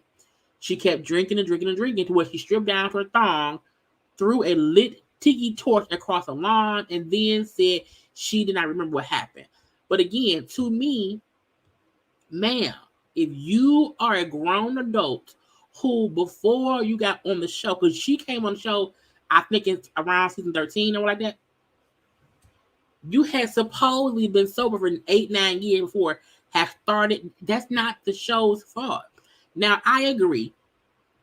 If the show is aware that someone had a drinking problem, maybe don't give them liquor, but you also can't stop a grown adult from doing shit. And I also feel like the show is not, the show was supposed to be these people's realities. If you are an alcoholic, that's your story. That's your life. You can't blame that on production. I wish I had a job who provided unlimited alcohol. Not for me to drink unlimitedly, but if I wanted a drink, I would drink. But to me, grown, because anybody on Housewives is grown. I think the youngest cast member may have been,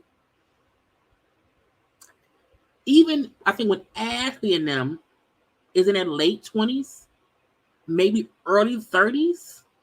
Like you're an adult. They don't have 17-year-olds drinking or 18-year-olds drinking. It's people who are legally grown. So I don't feel like it's fair to blame the production staff for providing alcohol, and people who don't have any self-control do not know how to control themselves. If I go to a bar, I know how much I should drink because I don't want to be overly intoxicated. I don't care if the drinks are free or if I pay for them. I have a limit. And when you become a person who, because it's unlimited free liquor, you get saucy, that's on you, in my opinion. Now, with Ebony, because also it was one part where the little girl said her grandma was in hospice. The grandma was going to die, okay? But she had to go film a show or episode in the Hamptons, told production, but she still went to the Hamptons because she wanted to be in the good graces of production. So your dying grandma dying. She's and hospice means it's a week or less, okay? When grandparents is in hospice, when my grandfather was in hospice back in 2014, he didn't last but a day or two. My grandfather who just passed away in last month, he was in the hospital for less than a week. It was maybe a week. He was in hospital and he died. You know what I'm saying? So if your grandparents in hospital, go to your grandparent. You went from a show and then said you felt like the production people, bitch, fuck them. It's about your grandmama. Grandma died before she could get to visit because she went to the damn show. Anyway, With Ebony K, who came on in 2021, she was the black girl with all the racist white people. Or at least white people who don't know how to connect to black people because they white people who don't connect to black people. Okay? And she said how before the show was filmed, they had to have a what not to say to black people to come off offensive meeting. Meaning, what can't you say that you would usually say, but you can't because it's a black woman here now. Okay? And Ramona, who we know has been accused of being racist, was saying, why can't I say that black kids don't have parents? Like, why can't I read a study, and a study confirmed that most black children don't have a father in their home. So why can't I say that? And I was like, bitch, what? And when the black leader of the meeting said, I have a father, well, I read it's, bitch, I don't care. You know what I'm saying? So it's that kind of stuff. But I'm like, once I'm in a meeting where a white person is asking, why can't they say that black folk, I'm leaving. I'm leaving. Because I can see right now, I'm going to have to educate them. I'm not going to have fun here. I'm going to have to consistently educate them, or they're going to piss me off, and I'm going to be the angry black woman.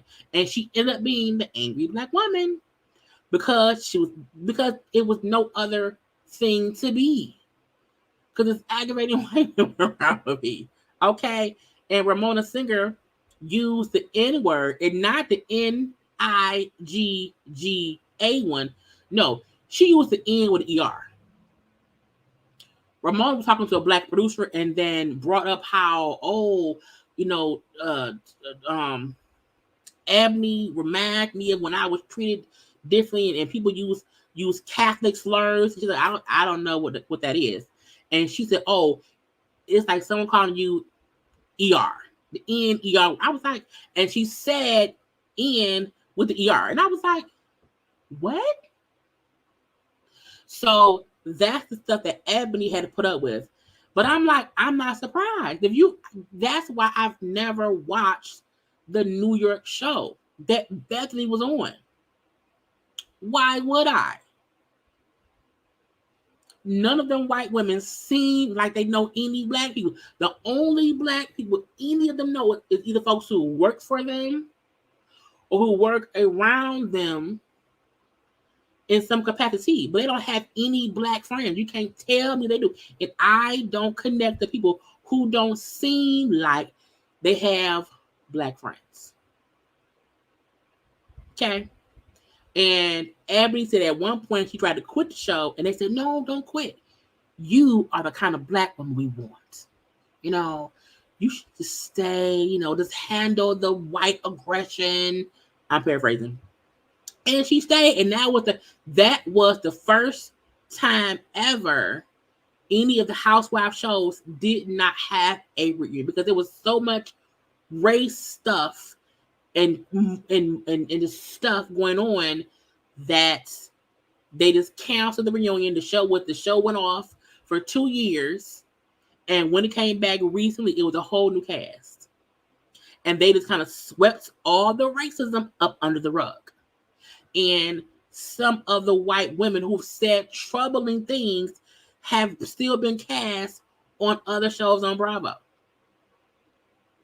And at one point, they asked Ebony about her being a part of this reality reckoning from Bethany.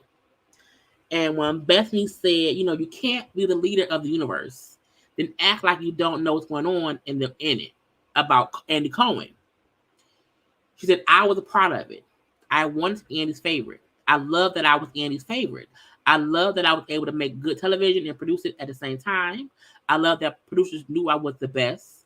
I was in the machine. I was the machine. I created the machine.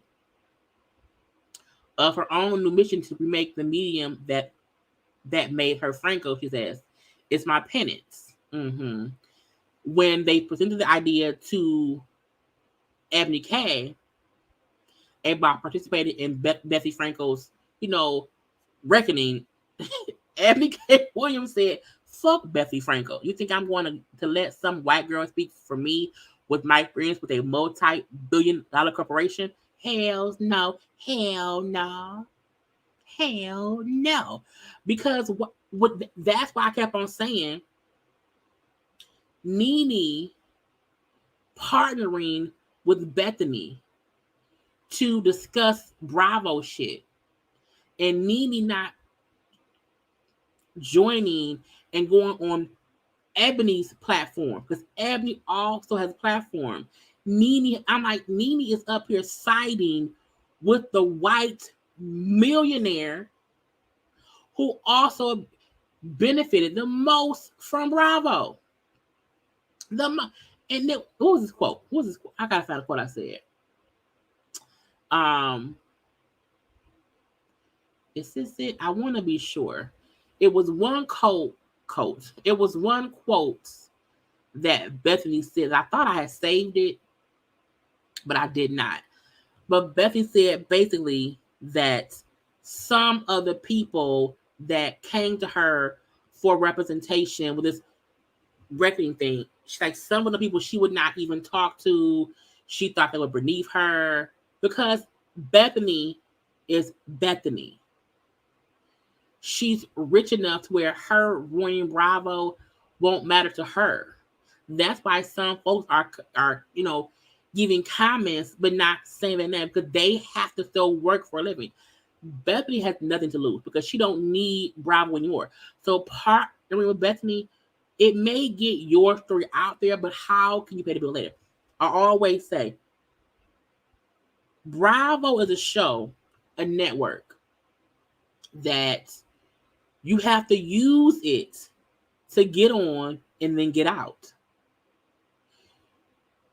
You have to use it to the best of your know-how so that way when the ride is over, you're not left with nothing. Nene is an example of somebody who rode the ride so long, she forgot it was a ride. And Nene up here partnering with Bethany does not make any sense because Bethany can fuss and cuss and complain all she wants because she don't need Bravo no more at all. But she's now making it seem like she wants to fix Bravo. And anyone with an issue with Bravo, come to me. It's the reckoning. But because she don't need Bravo no more. Do not follow Bethany. Don't do that. There is enough of people who have not won the lottery yet, like she has, that can band together and properly complain about Bravo shit. And because when Nene first was complaining, it was about Nene. It had nothing to do with how Bravo treated other folks. It was, I'm upset. I don't have my job and my money. Y'all pissing me off.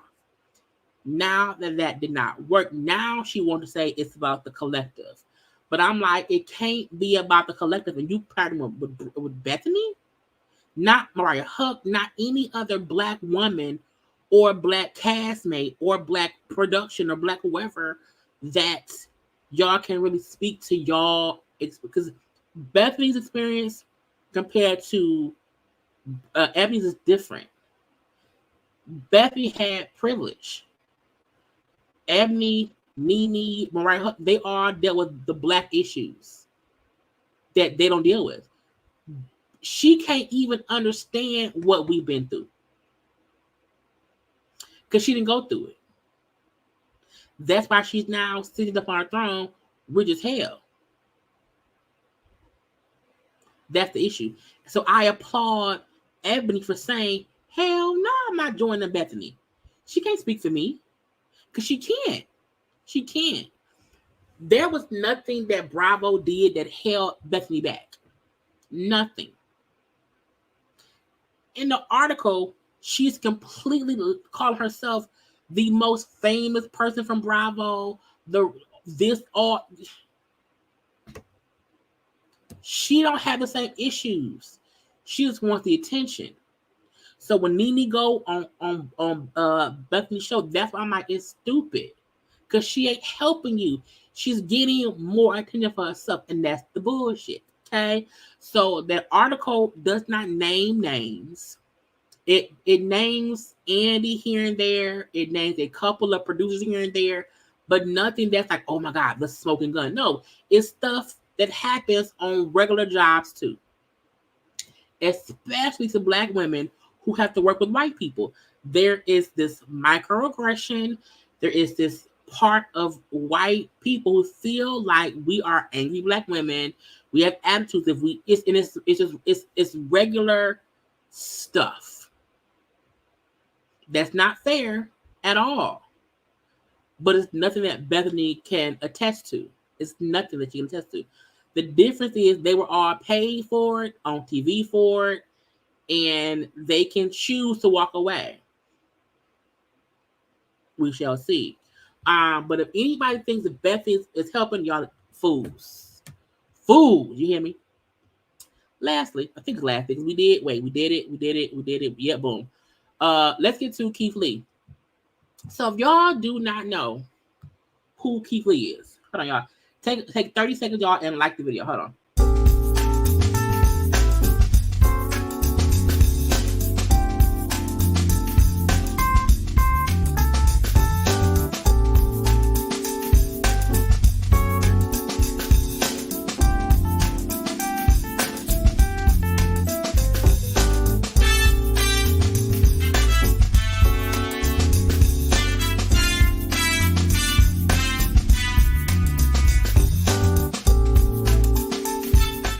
Had to fully drink some water. Keith Lee. Now, if y'all do not know who Keith Lee is, Keith Lee does all the food reviews. He's very, very likable. He is very, very nice. God is amazing. He's actually from Michigan. I don't think he's from Detroit. I think he's like from Pontiac. However, he seems to be a very, very, very great person. I've never heard anyone complain about him. He feels like he's just so genuine. I love that his food reviews are always like, you can tell ain't no bullshit. I love that he shows like small mom and pops. He tries to help struggling businesses. You know what I'm saying? By going there, paying for the food, promoting the food, and hoping people in that area will go. Now he's on the Keith Lee food tour. I hope he get a show. Okay. But he's on the Keith Lee food tour. And when he went to, because he was here, he's been here. He went to New Orleans. He went to Chicago. It was New Orleans, Detroit, Chicago. Maybe it was LA. It was a couple of different places he went. But he was recently in Atlanta. Now,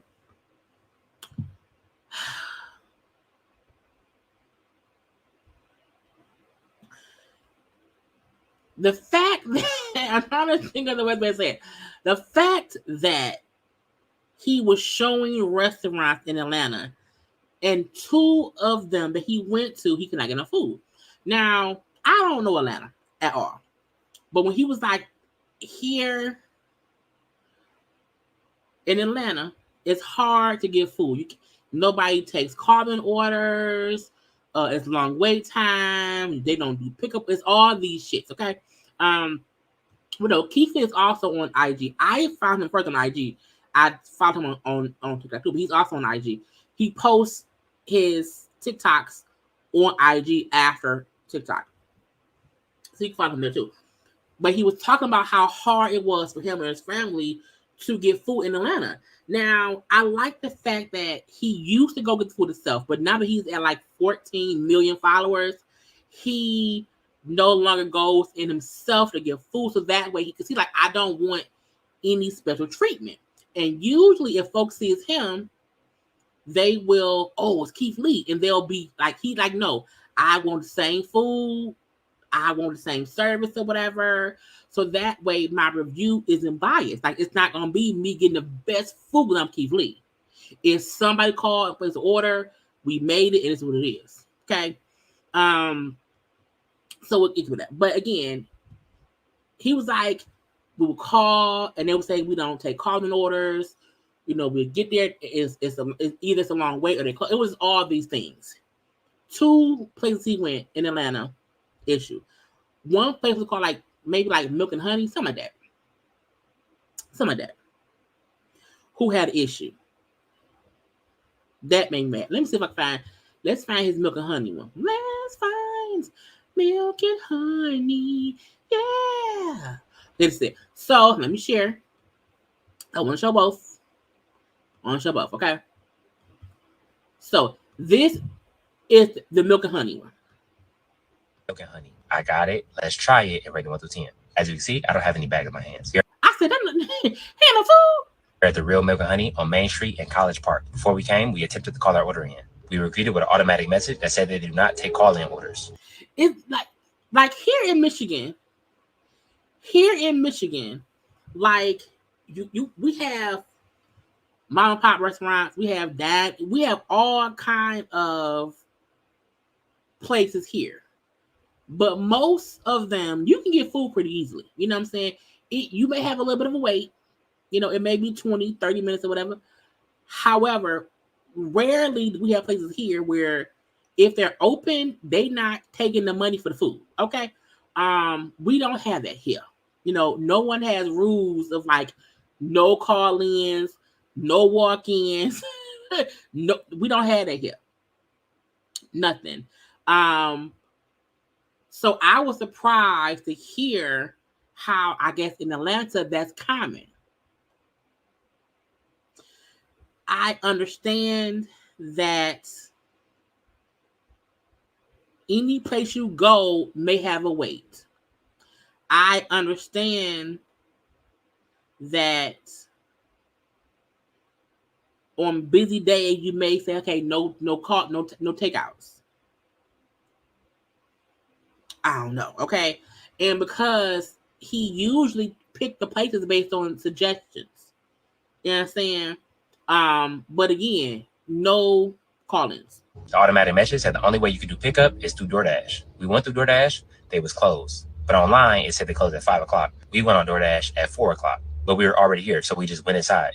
I stayed in the car and my family went in and they told them they were closed early for deep cleaning. Yet the doors wide open and it's people still going in and grabbing their orders. Now we have no idea if those people ordered beforehand or what the case is. Also, the people who relayed this message, my family said were really nice. So again, his review of this restaurant wasn't mean.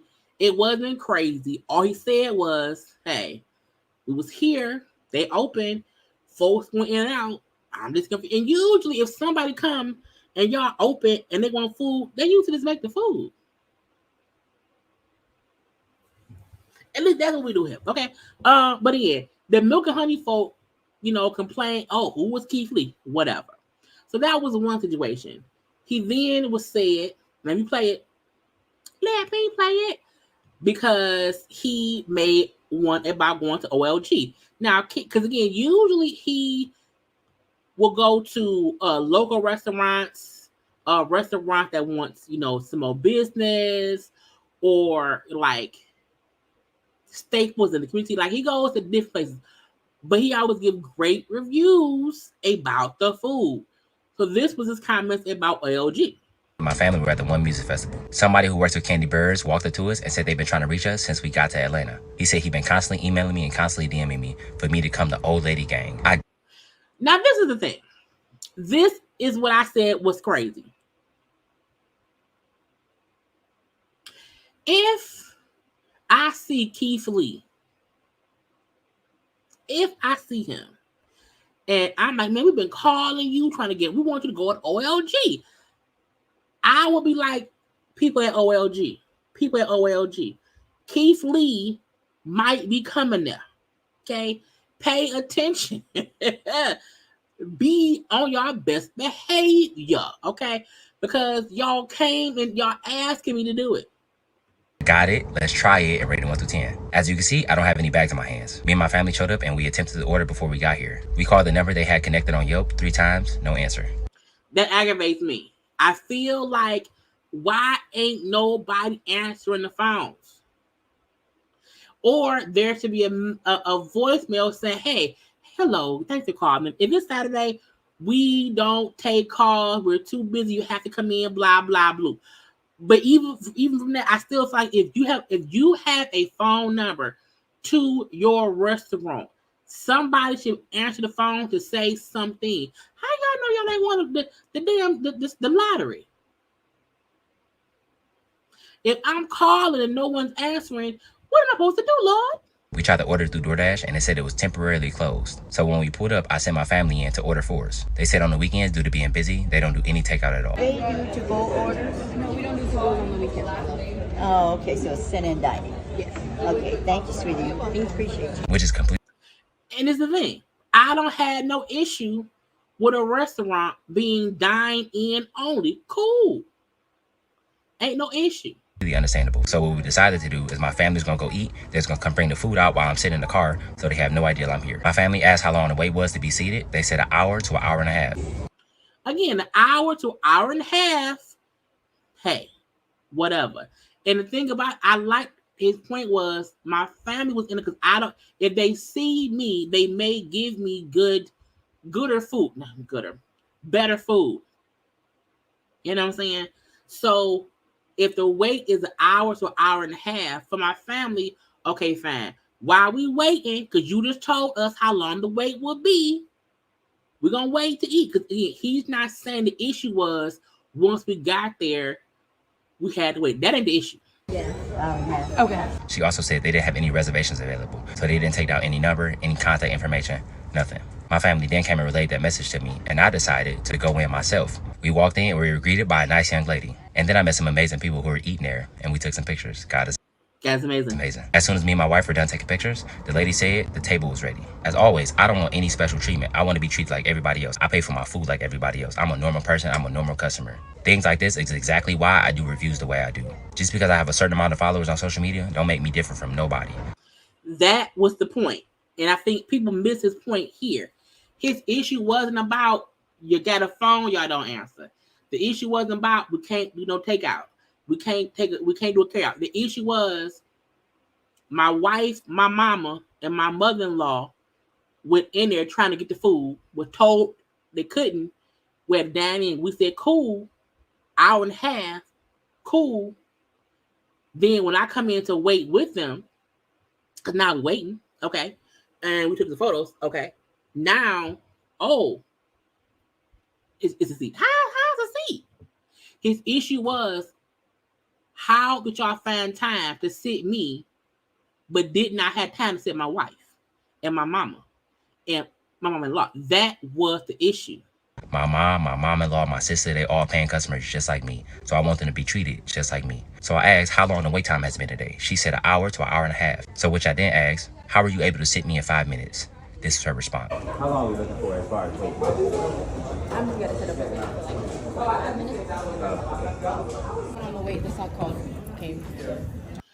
She said something about somebody on the wait list called and can't do it, whatever. So then they, can see. But I'm like, but if the wait for me was this long, how? It did. So it seemed like.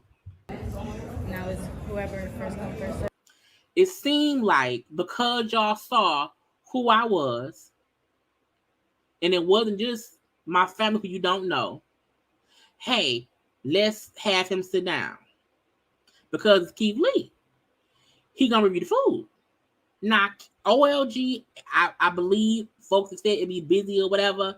However, it's still publicity. So I think his aggravation was, I'm outside in a car. You told my family we can't get no takeout order. It's an hour and a half wait. I come in, take some photos, and in 2 minutes, I can be seated. How? He didn't want no special treatment. His point was, that ain't fair because y'all treated me better than my own family. Again, my family just attempted to eat there less than 2 minutes ago. I then told her I changed my mind. We're going to go eat somewhere else. And I said, God bless you. And I walked out. On second thought, it's okay. We're going to go eat somewhere else. So I appreciate it, though. For sure. Thank you. God bless you. Y'all have a great day. Have a good one. Have a great day. I'm gonna be very transparent and honest. I am frustrated. I would be too. And I think the issue I see is people missing the point.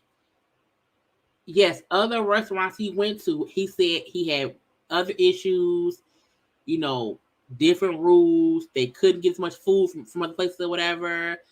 But I'm like, once he said my wife and my family is regular folks too, like, why seat me and not them? Not only that, whoever was waiting before us, why not sit them first? How did I become first come, first serve? That was his issue. And I think we have seen before, Keith's trigger is anyone mistreating his family, his wife, his mom-in-law. He don't like that. I think when who was it? It was somebody, when folks was coming as a wife for the car she got him for his birthday. That was when he went off on the shade room. And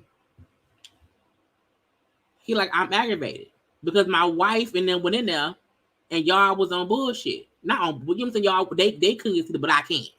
Me and my family just trying to eat food. That's all we trying to do. At the same time, I am frustrated. I understand we are all humans. I do not agree. I do not support. I do not condone shaming this business based on my experience. Like every city we've been to since we've been on food tour, I go to an array of restaurants. From mom and pop shops to staples of the community to super popular to places nobody know about. And Atlanta has definitely been a unique experience for me and something I'll never forget. Thank you for inviting me. I appreciate it from the bottom of my heart, genuinely. But I'm a normal person and I want to be treated like everybody else. God bless you. Have an amazing day. Y'all be safe.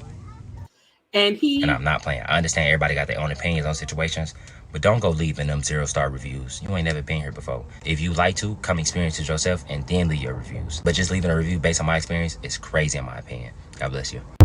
And anytime he went, another restaurant he went to, he tipped the waiter $1,000, right? Tipped the waiter $1,000. The owner then said, "Oh, is this tip for the whole staff?" And Keith said, "Yeah, sure, tip all the folk." He then caught their waiter outside, zailed him $1,000, said, "No, I need you to enjoy the $1,000 because the job you did with me, my family, my 2 kids, blah, blah, blah. I want you to have the $1,000." He went to another restaurant where they were at Six Flags and the place closed at 11. His sister suggested that place. They called before the place closed. The lady stayed open an hour later from when they closed. Lady had made them fresh food, did not know it was them. And that be the gotcha. It's one thing someone say, "Hey, Keith Lee, the TikTok, no. Hey, we hungry, we random. We're gonna come, we're on our way." Cool. And they did not know it was him. And Keith then matched her daily like she made like $2,800 a day. He matched what she made. Like, if you don't follow him, he be doing that in general. Like, he is very not like he's being a blessing. Like in the late, like, y'all, it'd be so nice. It'd be so nice what he be doing. And I feel like he not hating on nothing, because I seen folks saying, "Oh, he could have just not." See, I'm like, no, he's saying what he's a content creator, and he's in Atlanta going to restaurants, so that includes fucked up situations. And if you say to me, "Hey, come to my restaurant," I come to your restaurant, and it's a bad experience, what you want me to do? So Kandi then replied, because again, what he posted made the blogs. Hey guys, what's up? It's your girl Kandi. That's a horrible wig. I don't know who gave Kandi that wig, girl. And I'm about to speak on it. No, it's too big on the side. I don't know why it's big right there. Maybe she threw the wig on because she was in the middle of something. I don't know. I'm joking. I'm not about to speak on it. I really just wanted to say I do appreciate Keith Lee for stopping by our restaurant and trying to show us love. It is very unfortunate that we couldn't serve him and his family. We would have loved to, okay? But he's right. We don't take to-go orders on the weekends, and the simple reason is because we do love and appreciate the people who come and support our restaurant. And this is the gotcha, Kandi. That ain't his point, but keep going. On the weekends, we get a lot of community support, people in our city that show up for us, as well as a lot of people from out of town. That was his point, but keep going. So with that being said, we don't want to overwhelm our kitchen by having to, have such long times for the people who are actually at the restaurant, plus having to do to-go orders, because obviously that would make the wait times even longer. Now, I feel like I'm gonna touch on that. I feel like Kandi.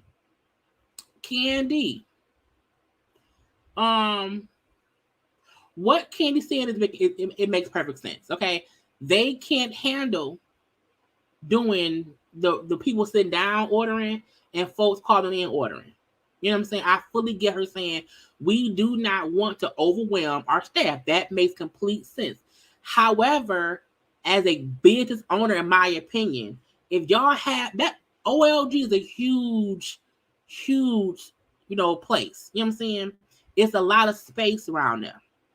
And I feel like if y'all see that just as many people want to call in an order to come pick up food, why would y'all not hire 2 or 3 staff people who strictly works on pickout orders? The same way McDonald's and Checkers and all, any other fast food place had a drive-through.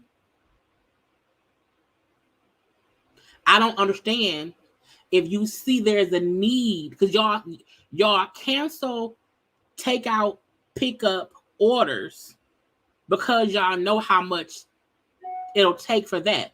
That's lost revenue. Why would you not hire 2 or 3 cooks, 2 waitresses who work strictly to go and take out orders? Have a person who's strictly on phones taking orders, picking up the orders, that. And that way there's kitchen staff that is strictly on in-house dining, and then there's staff that's for strictly takeout. And the two should never meet. And you have more, if the wait time to sit down and eat is an hour to an hour and a half, you're missing out on money, because if you had more folk able to come and go, you make more money. Now, I'm not counting her pockets. I'm not, because she's a multi-billion whatever. But I feel like if OLG is so popular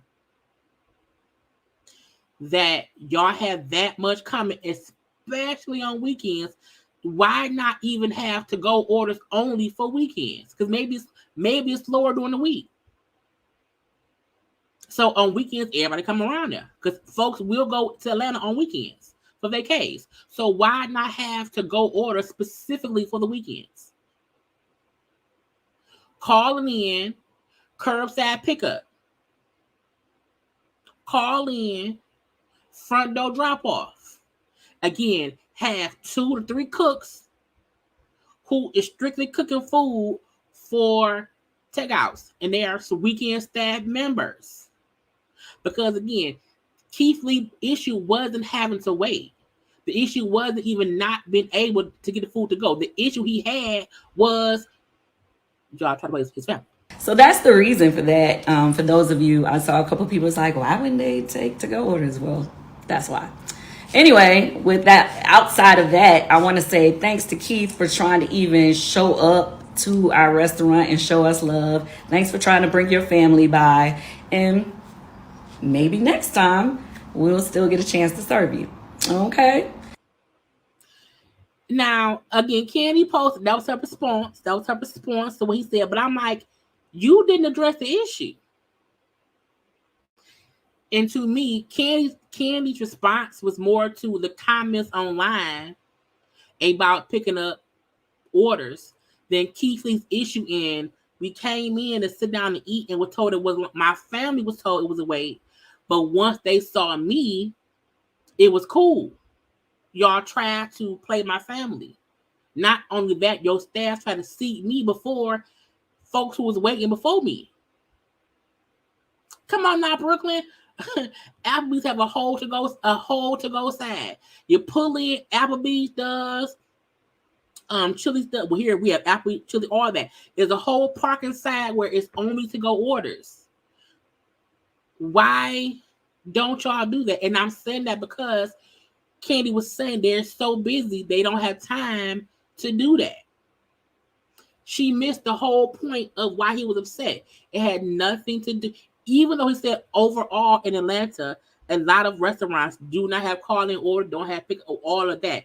His issue specifically with OLG was once they saw it was me, they tried to quickly seat me and give me special, and I don't want that at all. Because my wife and my mama-in-law was told they had to wait.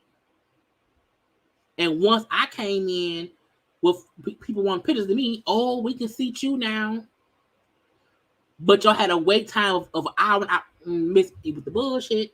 But Candy's response wasn't mean. It wasn't, you know what I'm saying? It was a fine, it wasn't a wrong response. But I felt like Kandi ignored what he complained about. And maybe they reached out directly to Keith Lee and said, hey, you know, we're sorry about the mix up. You know what I'm saying? We did not mean to make you feel like we ignored or treated your family different than you. My staff did not. That was his issue. Do not treat my family any different than you would treat me. You know what I'm saying? So you know, and if we had not been seeing how Keith Lee reviews, how he say he don't go in, he don't call, so folks will not give him special treatment. He wants the same food. He don't want anyone saying, oh, yeah, because of you? Sure. Come and sit down. We told your wife no, but we'll tell you yes. That was his issue. And, you know, it was. Because all the food touring he's been doing, you know, has been good. But I can tell him saying, you know, my time in Atlanta has been very unique. He's not happy. Now, he did post a couple of things that places he went that, you know, he got food or whatever, and that was good or whatnot. But the fact that two places were just so difficult because he was also there. You know what I'm saying? Like, I'm here and I can't get no food? Okay. All right. I guess so. Because he's also shown other places he's shown other places that was closed and still made him food. And not because of who he was. But because, this is the thing too. And I'm gonna end on this. Because this would hit my heart yesterday. He said how we know Keith Lee tries to go to restaurants that are struggling. They need marketing. They need this eyes on them for folk to see how great they are. I'm going to compare that to YouTubers. Some YouTubers, like myself, I am an amazing YouTuber. However, I don't have the eyes on me for everyone to see me as great as I am. But I also like that because I don't want anyone to feel like they made me. You know what I'm saying? So I like growing my channel. However, Keith Lee go to these restaurants, and when he posts the food and say the food or whatever, people go and support. So when we see him go to these struggling restaurants who don't know how they're gonna make it, you know, they about to lose their place or whatever, and he go and folks start going and supporting, it's amazing because he's using his platform to help people who need help. So when he goes to these other places that don't really need help, however, it's a staple in the community, so he wants to try their food, and then it's a not so pleasant experience. It aggravates me because that time could have been given to somebody who needs more help. Kandi don't need no help promoting her business. She doesn't. She's on a whole nationally syndicated thing. But because OLG is a place that if you go to Atlanta, you want to go because it's in Atlanta. You're gonna go to OLG if you go to Atlanta. So I get why he went. Not saying he should have went, but I'm like, y'all don't think to have to go stuff. Y'all don't think about that. So somebody who be actively sowing seeds in the world, going state to state, trying different restaurants, letting the cities and states he knows who follow him know, hey, check out this or that place in your town to hopefully help them. Like the one place he went to where the lady daddy died and he had a couple restaurants, and because of this thing, whatever, one place that closed and the last location was whatever, and he went and now it's popping. Like that's the Keith Lee effect. So I feel like when people who use a platform to really help sow seeds, to put money in folks' pockets, to hopefully have people consistently also sow seeds into their business, that is something to be honored. And I feel like people like Kandi who misses point in, I feel like my family was treated like regular folk and I was treated like I was somebody. That don't sit well with me. You know what I'm saying? Don't treat me better than my own fucking family. So I feel like when we see these blogs who be posting digital academics, you know what I'm saying? These places who be promoting these restaurants that don't deserve the attention, it aggravates me. I also like that he say like, hey, don't go to these places, like don't get bad reviews, like don't down them based on my experience. Go for yourself. And if you have a bad time, talk about that. But do not, make it seem as if, like I went, like, for me, okay, something simple, okay? I have been wanting a fucking glazed donut from Dunkin' Donuts. You know what I'm saying? I went to Dunkin' Donuts here and waited in line. Hey, can I get 3 glazed donuts? Can I get 3 chocolate donuts? And she said, we don't have none. I said, you don't have none what? We don't have no chocolate, we don't have no glaze. Okay, do you have any munchkins? No, that was a little ball. She was like, no. And I was like, do y'all have any plain? She's like, I was like, what do y'all have? And they had like one kind of donut, and she got mad at me because I was asking her what they. I'm like, bitch, how you mad at me? Because you Dunkin' Donuts, and it is 2 p.m. on a Saturday, and y'all are out of donuts. How you mad at me? Because I'm asking you, well, what do y'all have? It's like customer service. You can't be upset at the customers when something that y'all doing don't make no damn sense. Okay? So if Keith Lee is saying it doesn't make no damn sense that when my wife came here 2 minutes ago, that she had to wait an hour and a half. But I come in and y'all can seat me in 5 minutes. I don't like that. It aggravates my spirits. Okay? So it's like his issue also be about customer service. How do your workers talk to people? Okay, like I went to the laundromat. I take my clothes to I do washing fold. I drop it off. They wash it, fold it. I pick it up. I took my stuff to laundromat. Hi, I walked in. Hey, dropping off. I did not know the girl. She didn't speak to me. She was on her phone. She slowly put her phone down. I'm like, the fuck is going on? Hi. Dropping off. And she grabbed my bag. And then somebody else walked up who was already washing. It was like, the machine ain't working. She walked away from me. Never acknowledge me. Walked away to help. I was like, think about, bitch, if I did not have to wash clothes, I would leave. But it aggravated me that she was just like, it was bad customer service. But bitch, I don't care. Wash my clothes. Okay. And then I'm paying my debit card and she's swiping it and she like, your card ain't working. I was like, no, run it again. Because there's fucking for there's thousands on this car. You know what I'm saying? Like I have money, and I'm like running again because maybe you know what I'm saying. And she's like, yeah. I'm like, do you mean your machine ain't working or my card not working? It's just not. I'm like, did you punch the numbers in? I had to go to my car, get my other debit card, for my other account. Cause I'm like, maybe the car, I don't know. Just swipe that messed up. She's like, no, this ain't work. I'm like, so your machine is not taking cards because it's a difference between you telling me my card not working, like it's declined. I'm like, I don't have no thing showing the decline transaction. It's not my card. Your machine ain't working. When I scan card, ma'am. Your card machine ain't working. This tell me that. So I had to leave the fucking thing, go to the bank, get $40 because I don't carry cash on me. And my issue, because I need my clothes washed. Wash my clothes for me, bitch, do your job. Okay? And you know what I'm saying? I came back with the money to pay. I give her the cash.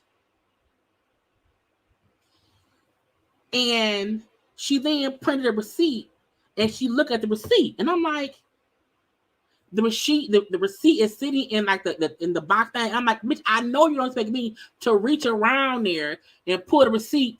No, bitch, hand me my goddamn receipt. And I'm like, is there an issue? I'm like, bitch, I get my receipt, I leave. I'm like, whatever. In my spirit, I felt like after I left, I said, that bitch thought she felt like if I don't take her card, I don't have to do the job.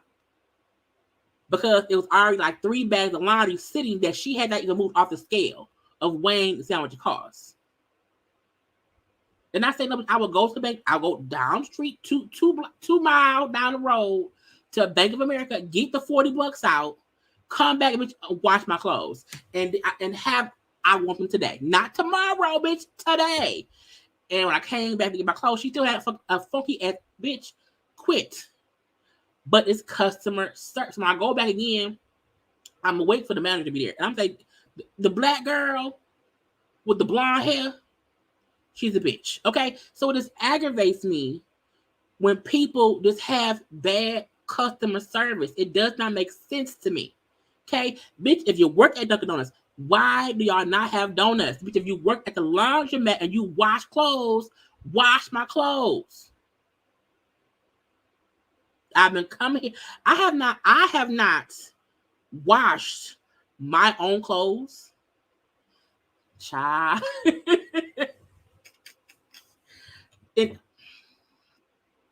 What year is this? Child. I'm going to say at least 4 years. At least 4. I used to go myself to laundry because I like the laundromat because I can get a big ass machine, wash all my stuff in one day and be done, versus back and forth in our laundry room upstairs. So I just drop my shit off, pay for it, and I come back and leave it like that. Because I think, and when I see this, no, you said, but when I see folks who are in there, I'm like, they don't know it only costs $1.40 per pound. And I think it was like 28.2 pounds of clothes. So I'm like, if I'm gonna spend $20 to be in here for 2 hours or 3 hours washing clothes, which I'll pay you $40 and come back later and you not only wash, dry, and fold all my shit and bag it up for me. And when I go to places where I feel like it's some kind of, labor or whatever, the laundromat, the car wash, whatever, I'm extra nice. Hi, how you doing? I'm dropping off. Thank you. You know what I'm saying? I'm very nice. So when I walked in and I said, hi, dropping off, like I always do. And she did not even, nothing. She, y'all, this is her.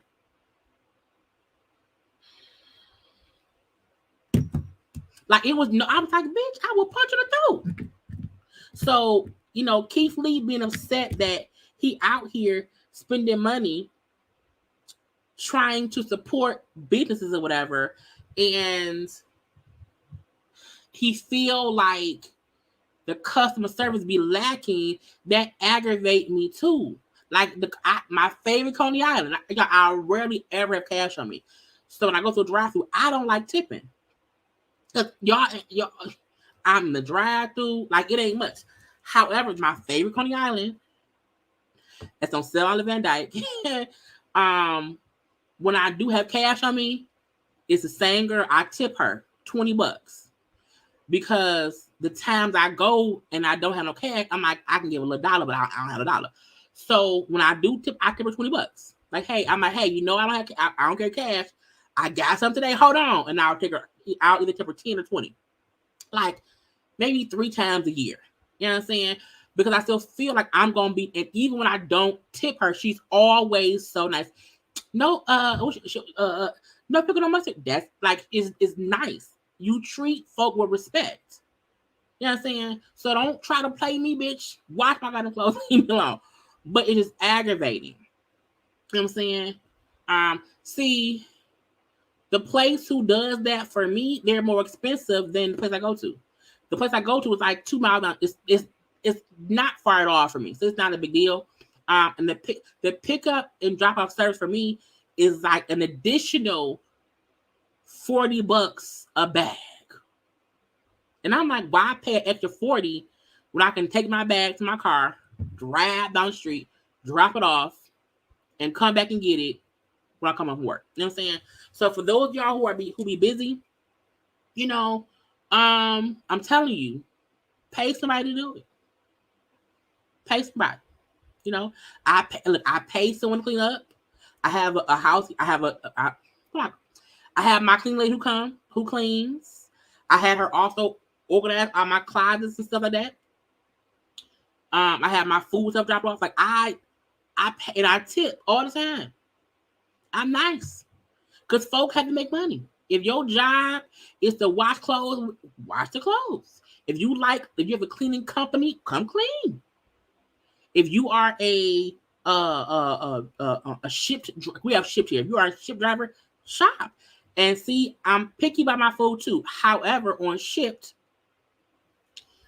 and I always get stuff from Meijer, I usually have the same shoppers. I have preferred shoppers, and I'm very specific what kind of grapes I want, how I want my salami slice. Send me pictures. So I have like the same people, so they know what I like. And because I feel like that's somebody's job, like people work to do these things, so why should I not use them? I'm busy. I'm either at work all the time, or I'm here with y'all, or I'm living life. You know what I'm saying? So I'll pay to do that stuff. So that way, when I'm home, I don't have to worry about who gonna wash my clothes. The laundry lady will.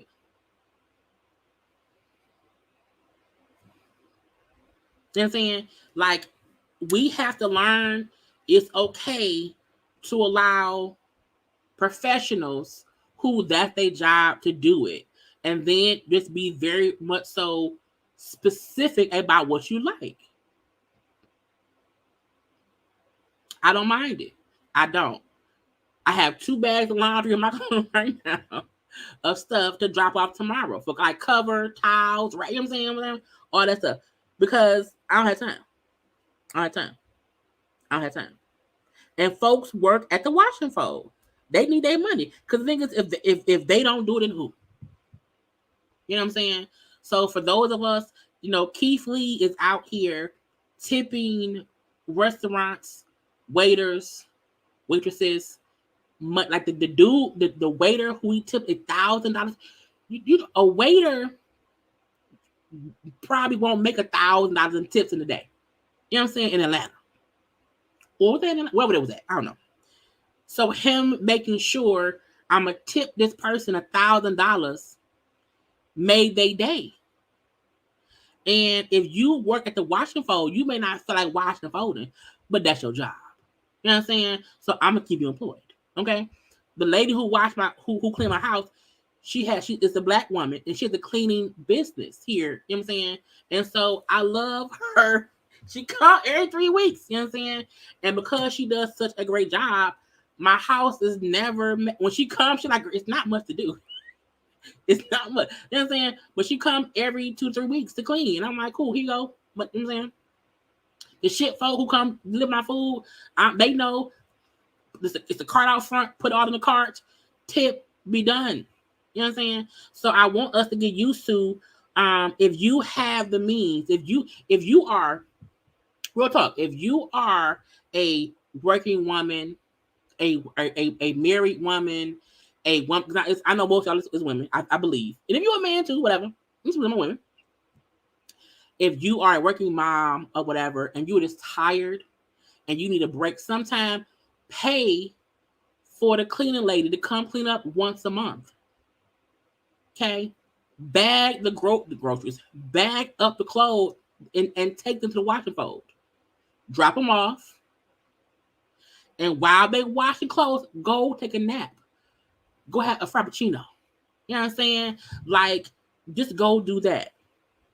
Child, look, when my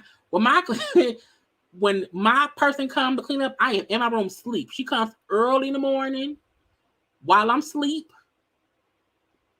Okay, I get up and unlock my door. I go back and lay down, and she been here cleaning. And I just be smelling the bleach, and you know what I'm saying? Windows be open for fresh air because of the chemicals. You know what I'm saying? But I used to also feel like I don't want anyone inside my house. And the first 2 times she came, I was up front watching. Child, she be here now. I don't even know, because I'm like, it's okay to allow somebody who likes doing that to do their job. So if you need a break once a month, pay the cleaning lady to come clean up. Okay? Bag up the fucking clothes, and instead of you taking 2 days of washing and folding shit, bag it up, take it to the laundromat that has a wash and fold, pay them the money to wash. I'm telling y'all, the wash and fold don't cost, but we're here in Michigan. I'm in Warren. In Warren, it's $1.35 at one place that I go to. I'm pretty sure it can't be much more than maybe at the most $2 per pound.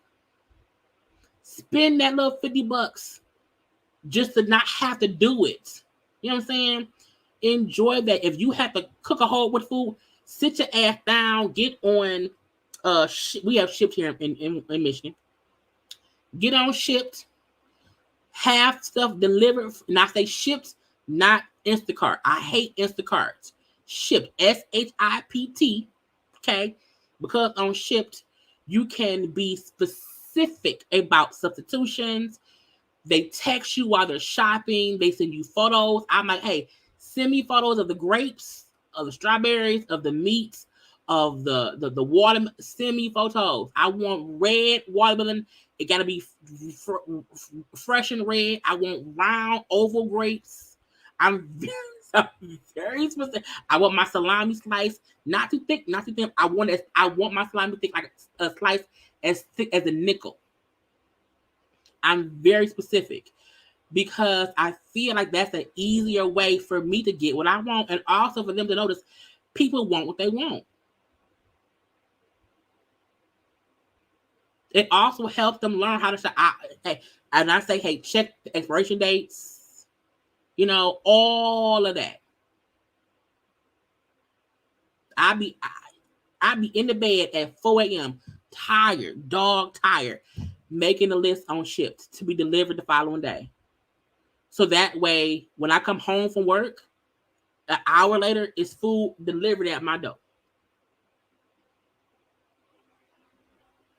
Because I be working, y'all. I be up late doing content and this and that, and I don't have time. I have not been to the grocery store because I pay people to do it. Now I still go where I have to go in life, but I'm like, get it for me. If I do go to the market, I'll get a pickup order because Kroger has pickup. I'll put the Kroger, they put my stuff in my trunk, and I bring it in the house. Yeah. Again, only Ship does that. When I've had Instacart is the worst. Instacart is the worst. You know what I'm saying?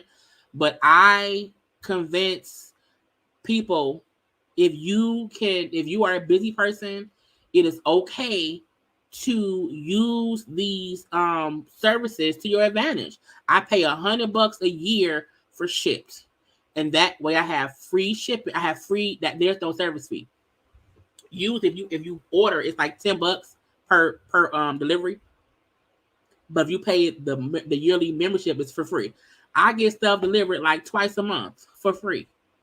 And I mean big ass. So when it's wintertime and you need $800 worth of food, is when I need 4 cases of water, they to my front door, 4 cases of water is so it's okay to do that.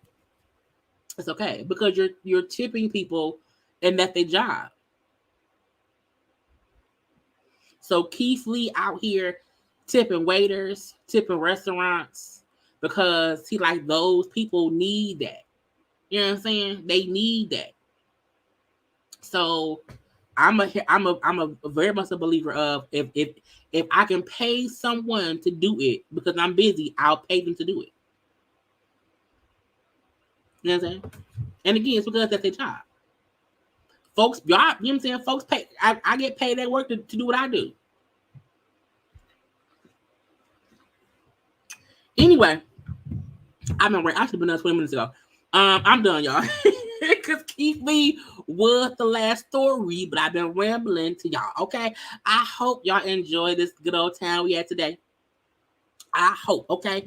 And if you didn't take nothing else from what I said today, take time to yourself. Be that again. Get a maid for once a month. Make a little order on Shipt. Take your clothes to the wash and fold, okay? And if somebody died, let's not say they died of drugs. Let's let the coroner do their job, and we just mourn for those people. Okay? I had a great time, y'all. I will see y'all. I probably will be live tomorrow. If something happens, I'll be live, 9 p.m. We shall see. If not tomorrow, I'll be live on Wednesday, okay? But y'all know it's always content up and stuff. We had a great, great time today. Okay, I love you all. I love you all. Please do not forget to subscribe, to like the video, to share the video. Follow me on social media at JayLeesCorner on IG, Twitter, and TikTok. Y'all, I love you all. Please be safe, be safe, be safe. Until later on, I gotta go.